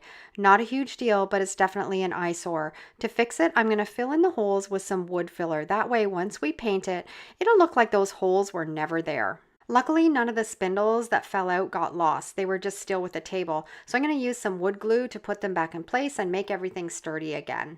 I'm going to use that bin primer again because these little tables are way too hard to sand.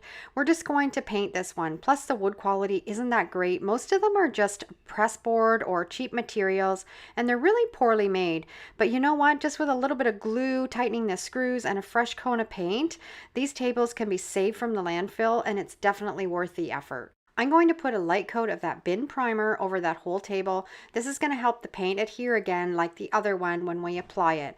I'm making sure to get in between all of these spindles, which can be tricky, so spray painting the primer is definitely the way to go for this little table. I had a little bit of paint left from my first project, so I bought another little tester in the same color, and that should be plenty to finish this table and have lots left over. I'm going to paint the entire table until it's completely covered, and because of the primer, the paint will adhere really well and will give it a nice finish. Once I finish painting all the spindles in the base, I used a roller to apply a smooth coat of paint to the tabletop.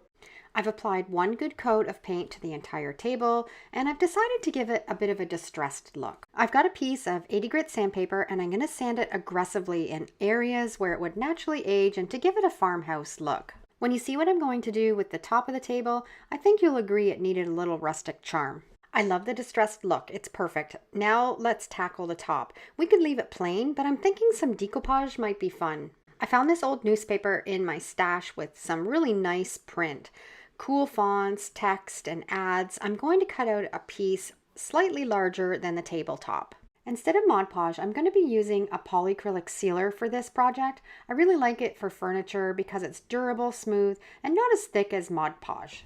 You know how Mod Podge can be really thick unless you water it down? Well, that can cause bubbles and wrinkles, and I want to avoid that, so I'm sticking with polyacrylic, and I'm using a water-based matte finish. Now we're going to carefully place the newspaper centered as best as possible onto that wet polyacrylic sealer. You'll have a few seconds to adjust it before it sets, and once it's centered exactly where you want it, gently smooth out any wrinkles or bubbles. Just be careful not to press too hard, just use a light hand. Now I'm going to use my brayer to really press the paper into that polyacrylic sealer. I'll go back and forth to smooth it out. If there's any wrinkles or bubbles that appear, I'll smooth them out towards the edges, and you can always add a little bit more polyacrylic underneath the edges if you need to secure them down. There'll be some paper hanging over the edges, but don't trim it yet. Now we're going to apply a coat of polyacrylic sealer over the entire piece of newspaper, making sure that it soaks right through.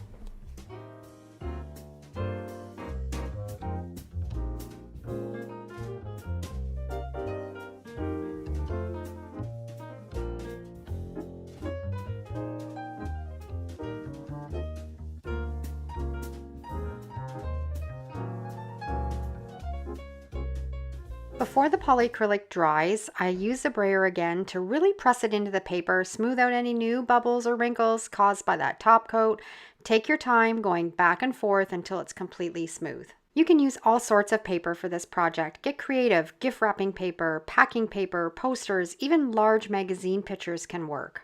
I let the table dry completely and then using a 240 grit sandpaper to carefully sand the edges. This created a nice clean finish, making the newspaper look like it was always meant to be there.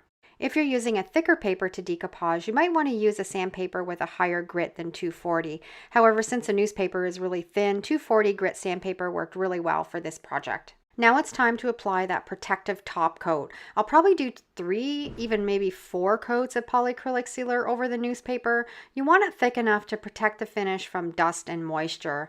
Let each coat dry completely before applying the next, and if you notice any bubbles or wrinkles, lightly sand them with a 240 grit sandpaper between coats to ensure a smooth finish. Our project is complete and I love how it turned out. The newspaper was the perfect finishing touch for this little table. I transformed a dated, cheap-looking piece into a charming farmhouse style that fits my decor perfectly. I hope you enjoyed today's upcycling projects, and I also hope I taught you something new that you can use to add your own creative touch to.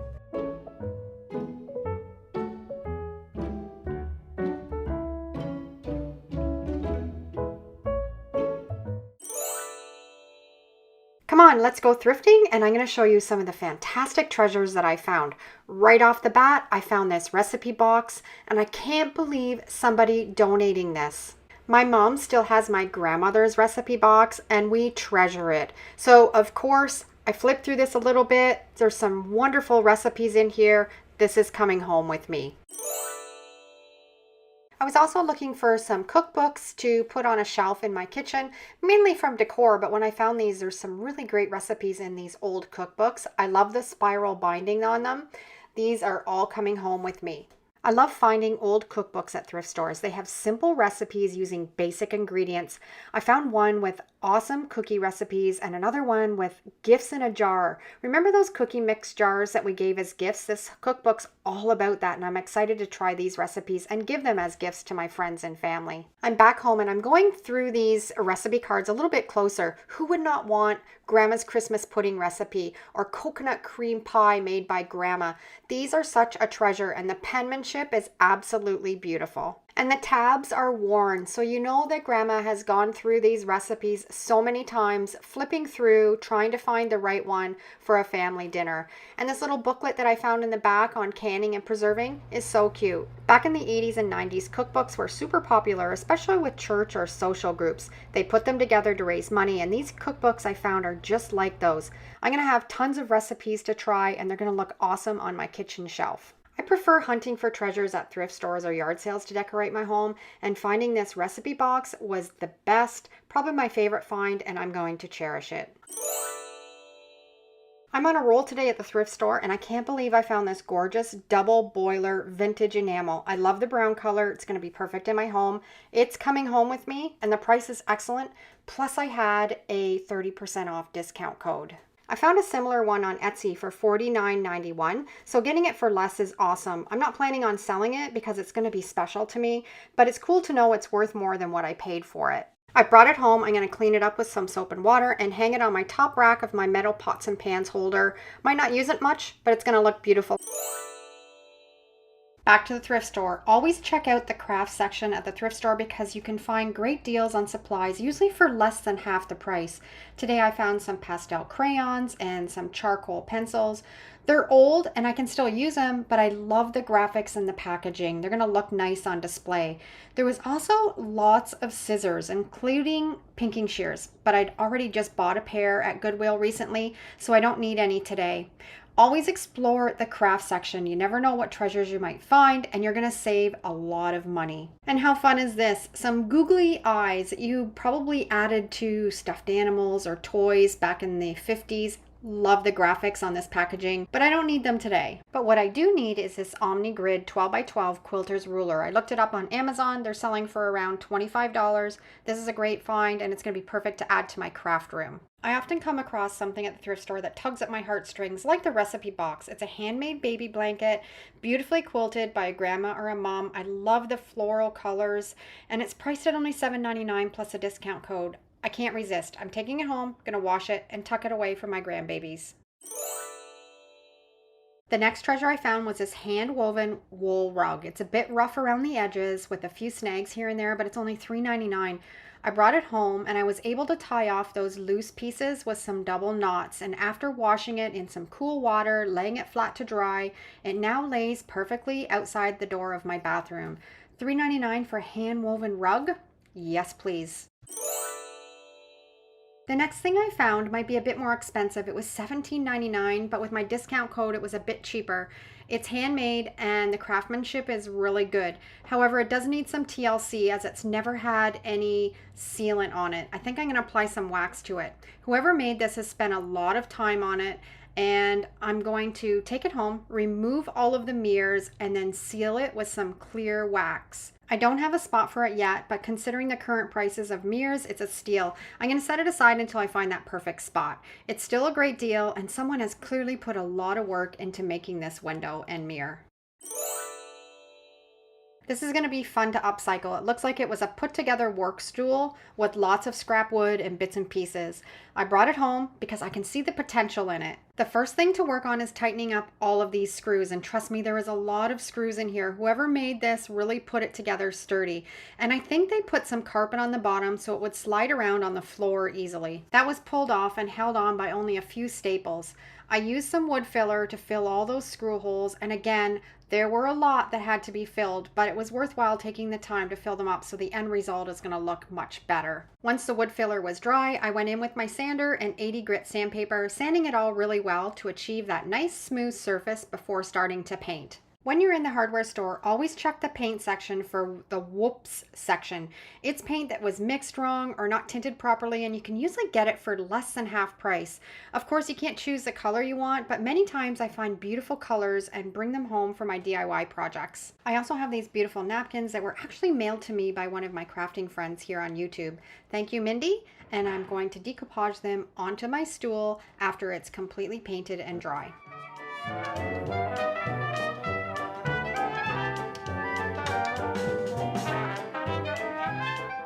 Now that looks better already. I love this light gray color, and it doesn't look like it's just a whole bunch of wood thrown together now that it's all cohesive and one color. Now we're going to start decoupaging these napkins. I never throw away that second ply of the napkin because you can turn them into DIY custom decoupage napkins, so let's set those aside. And now I'm going to start applying matte Mod Podge to the area where I'm going to apply the napkin. You want to add it sparingly. You don't need very much, just enough to glue down that napkin.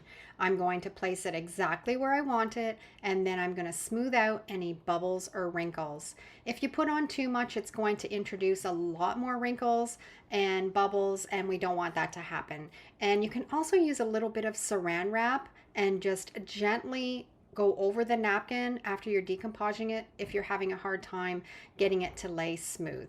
The nice thing about this napkin pattern is that they can be matched up. After laying down this one, I can take another napkin and match the pattern so it looks like one solid piece of decoupage paper.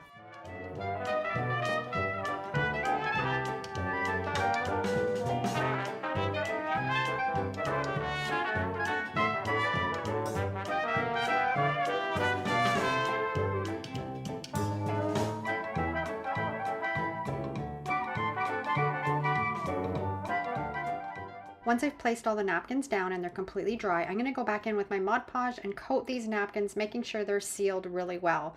You can also seal this up with some water-based polyacrylic sealer, and that will work well to seal it up and give it a wipeable surface. Once that's dry, I'm going to go in with a little bit of sandpaper and sand off all the extra napkin that's hanging off the edges. This technique leaves a nice, clean, crisp line. Now let's give everything a really good sanding. I'm not going to go over where the napkin is, but the two steps and all the outside pieces, I'm going to be sanding with my 80 grit sandpaper on my Ryobi sander. I love this. I picked it up last summer and it works fantastic. I love the ability to not have a cord. It's just battery powered, so you can take it and use it wherever you need it. Now I'm going to take some sandpaper and just go over the napkin. It's going to knock down any high edges, anywhere where it wrinkled or bubbled. It's going to sand that down and just give it a bit of an age distressed look. You don't want to use anything coarser than a 180 or it will tear the napkin. Now here it is all finished. What an improvement from that rickety old step stool that I found at the thrift store. It just needed some TLC, some paint, some napkins. I'm going to use it on my patio this summer to put some plants on. DIY stickers with some dried flowers that I saved from this summer. I pressed these flowers and left them for 2 or 3 months, so they're really dry. Now I've got a piece of parchment paper and I'm going to lay down some packing tape onto the parchment paper, and then I'm going to take my glue stick and I'm going to apply the glue stick on top of that parchment paper. This is a really fun DIY to do with kids or grandkids, or if you're a teacher, to do in the classroom. And now I'm just going to take some of those dried flowers and lay them on that packing tape on that glue stick so they'll stay put, and just kind of place them where I think it's going to look nice. If you don't have any dried flowers, you can cut some pictures out of magazines or books, or you can color some pages and turn into stickers. Just put your own spin on this technique. I've got all of these flowers laid out how I want them on the packing tape, and now I'm going to put another piece of packing tape on top of those, sticky side down, and press it down really firmly. We want that tape to stick. I'm going to cut off the extra parchment paper, and then I'm going to cut all around the flowers in the shape of how I want my stickers. If you do any junk journaling or mixed media projects, or you make greeting cards, these are great to add onto those projects. Now, if you want to make bigger stickers, make sure you watch through to the next project because I'll show you how to do that. Now you just peel away that parchment paper and you have sticky packing tape that you can press down onto your projects and add them as embellishments. How cute are these? And it's a great way to showcase those dried flowers that I saved from this summer. Okay, so you have flowers that are bigger than a piece of packing tape, or you have a photo or a picture that's bigger than a packing tape. Let's get some page protector at the dollar store. You can find this really easy, and it's a big sheet of vinyl that you can do this exact same technique as we just did with the packing tape, but on a bigger scale. I've got the parchment paper. I've cut a piece of that page protector, the size that I want for my sticker. I'm laying it down on that parchment paper. I like to use a glue stick because it keeps it in place when you're putting that next piece of page protector on top of it. We're going to lay down this beautiful daisy that I saved from my garden, and then we're going to cut out a piece of that page protector, the same size, and then press it down really firm. The flower is a little bit thick, but that's okay. We're going to press that page protector down really well, and I think in the end it kind of gives almost like a 3D effect to your sticker.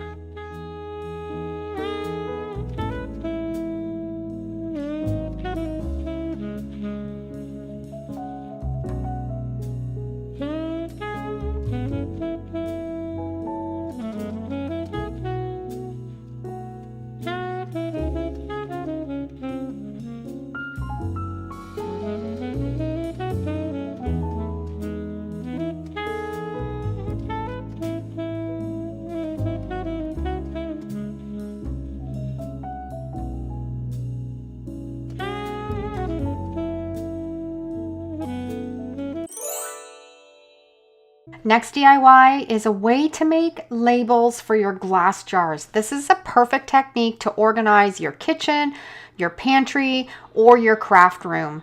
I have got these sheets that are available in my Etsy store. They're a list of all kinds of items that you would find in your kitchen that we can turn into labels. You're going to need a dish of water, some packing tape, and a sharp pair of scissors. We're going to cut out the graphic that is printed on the laser printer. This unfortunately will not work with an inkjet printer. You have to have a laser printer. Now we're going to lay that packing tape right down on that graphic. I like using a little credit card, or you can use a scraper, and make sure that you really press down that tape right into the graphic. And then we're going to make it look nice and neat and tidy, because that's going to be the size of our label, and just cut out around that graphic. I'm going to do all 3 of these labels for the 3 glass jars that I picked up at the thrift store. So the next thing that I'm going to do is I have a dish with some warm water, and we're just going to lay these labels in that warm water. We're going to let it sit between 30 and 60 seconds. We want to soften up that paper underneath.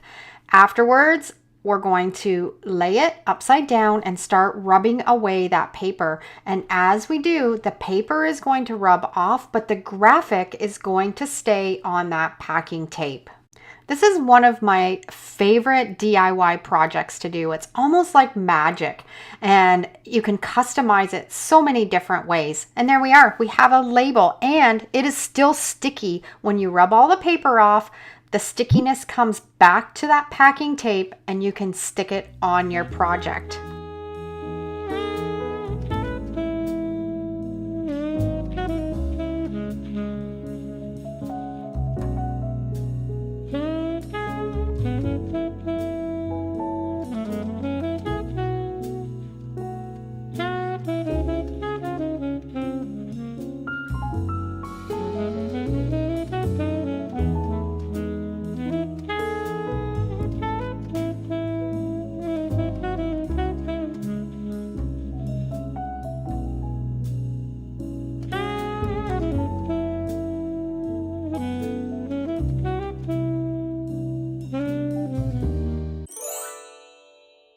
Have you got an old t-shirt that's got a rip or a stain in it? I'm going to show you how you can transform it into a grocery bag. This is so easy to do. This is just an old t-shirt. Everything I own has paint on it. It had a great big blob of paint on the front. And I'm just going to take a marker, and I'm going to draw a line from the top of the shoulder around the armpit, and a line around the neck of the t-shirt. Make sure you have a nice sharp pair of scissors so you can make a nice neat line and cut both of those pieces out. Now we're going to turn the t-shirt inside out. Just putting your hands in and flipping it right around. Now you want to make sure that you have it laying nice and flat and the seams pushed together. Cut off any little tags that you have that are going to get in the way, and then get out your hot glue gun and take your glue gun and make a line of hot glue all along the bottom seam of your t-shirt. Press it down really well. Make sure it's covered from one end to the other. Now we're going to gather up where we just placed that hot glue and just kind of fold it accordion style, and then take a little hair elastic. This is ones that I picked up at the dollar store. You can get a whole bag of 100 of them.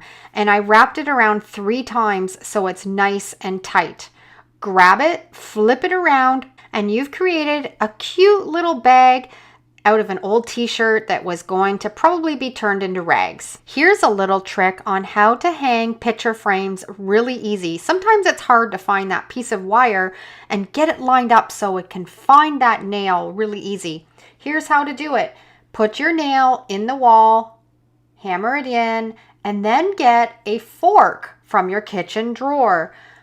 Put it on top of the nail, and then you can pick up your picture, and where the wire is, you can hang it over top of that fork. It's going to catch on the nail, and you've hung your picture really easy without any fumbling or looking for it. Just a little hack, and I thought it was fun to share. And here's a little trick or a little hack that probably you never even thought of. Have you ever tried painting these darn little embellishments? It is so hard and you get paint everywhere. Well, here's what you can do.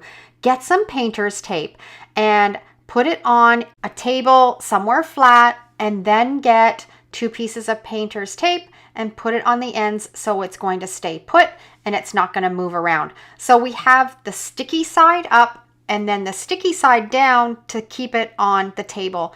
Put on those little tiny wooden cutouts along the sticky side of the tape. Get your paintbrush out and your acrylic paint and get painting. You don't need to hang on to these. They're going to stay put. They're not going to go anywhere, and you're going to be able to paint these perfect. Also save plastic lids out of the recycling bin because they turn into fabulous paint palettes. Once those have dried, you can just flip them over. It's still sticky, and paint the other side. I think this is a really great hack. Don't throw out those little boxes that we get in the mail because you can re-gift them and make them beautiful. Really simple. The first thing I'm going to do is just open up this box so it's going to lay nice and flat. And then I'm going to go into my scrapbook paper stash and I'm going to find a really pretty piece of paper that we can glue on the outside of this box. And this is a really great DIY to do for the holidays or any type of special occasion. You can just pick out scrapbooking paper that's going to be fitting for the gift that you want to give. I put glue stick all on the outside of that box and I'm just going to lay it down on that piece of scrapbooking paper. And the box was a little bit bigger than one piece of scrapbooking paper, so I'm just going to tuck another one up to it and press it down really firmly and then turn it over and press it down again. We want to make sure that it's bonded really well. Once we have all the bubbles and wrinkles out of it, we're just going to go in with a sharp pair of scissors and trim around that box.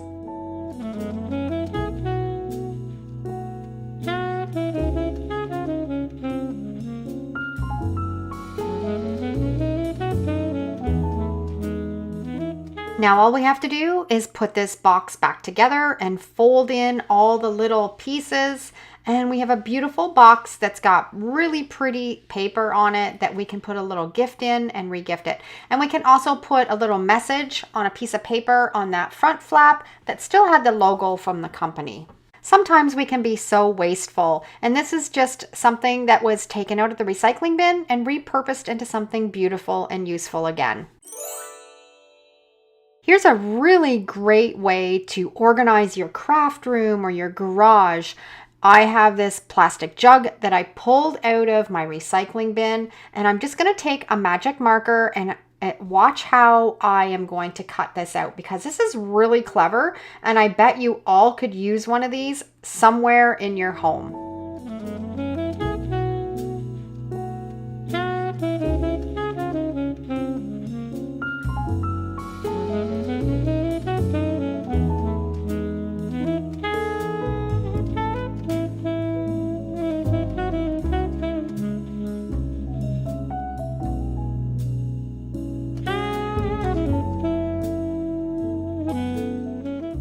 And this is the shape that we want. Now I'm going to take this out into my workshop and I'm going to hang it on the wall. You can just screw directly into the wood if you have that option, or into the drywall. Just make sure that if you're going to be hanging something heavy in it, that you maybe use some wall anchors if you need to. I am going to store all of my tape in this, and what is so nice is you can put the tape over the edge so it stays put, and then you can just grab it. You know where your end is, and it's ready to go. I think this is a really fantastic organizational tip with something that I just grabbed out of the recycling bin and repurposed. This was a fun video. I hope you enjoyed it. Thanks for watching. Have a great day.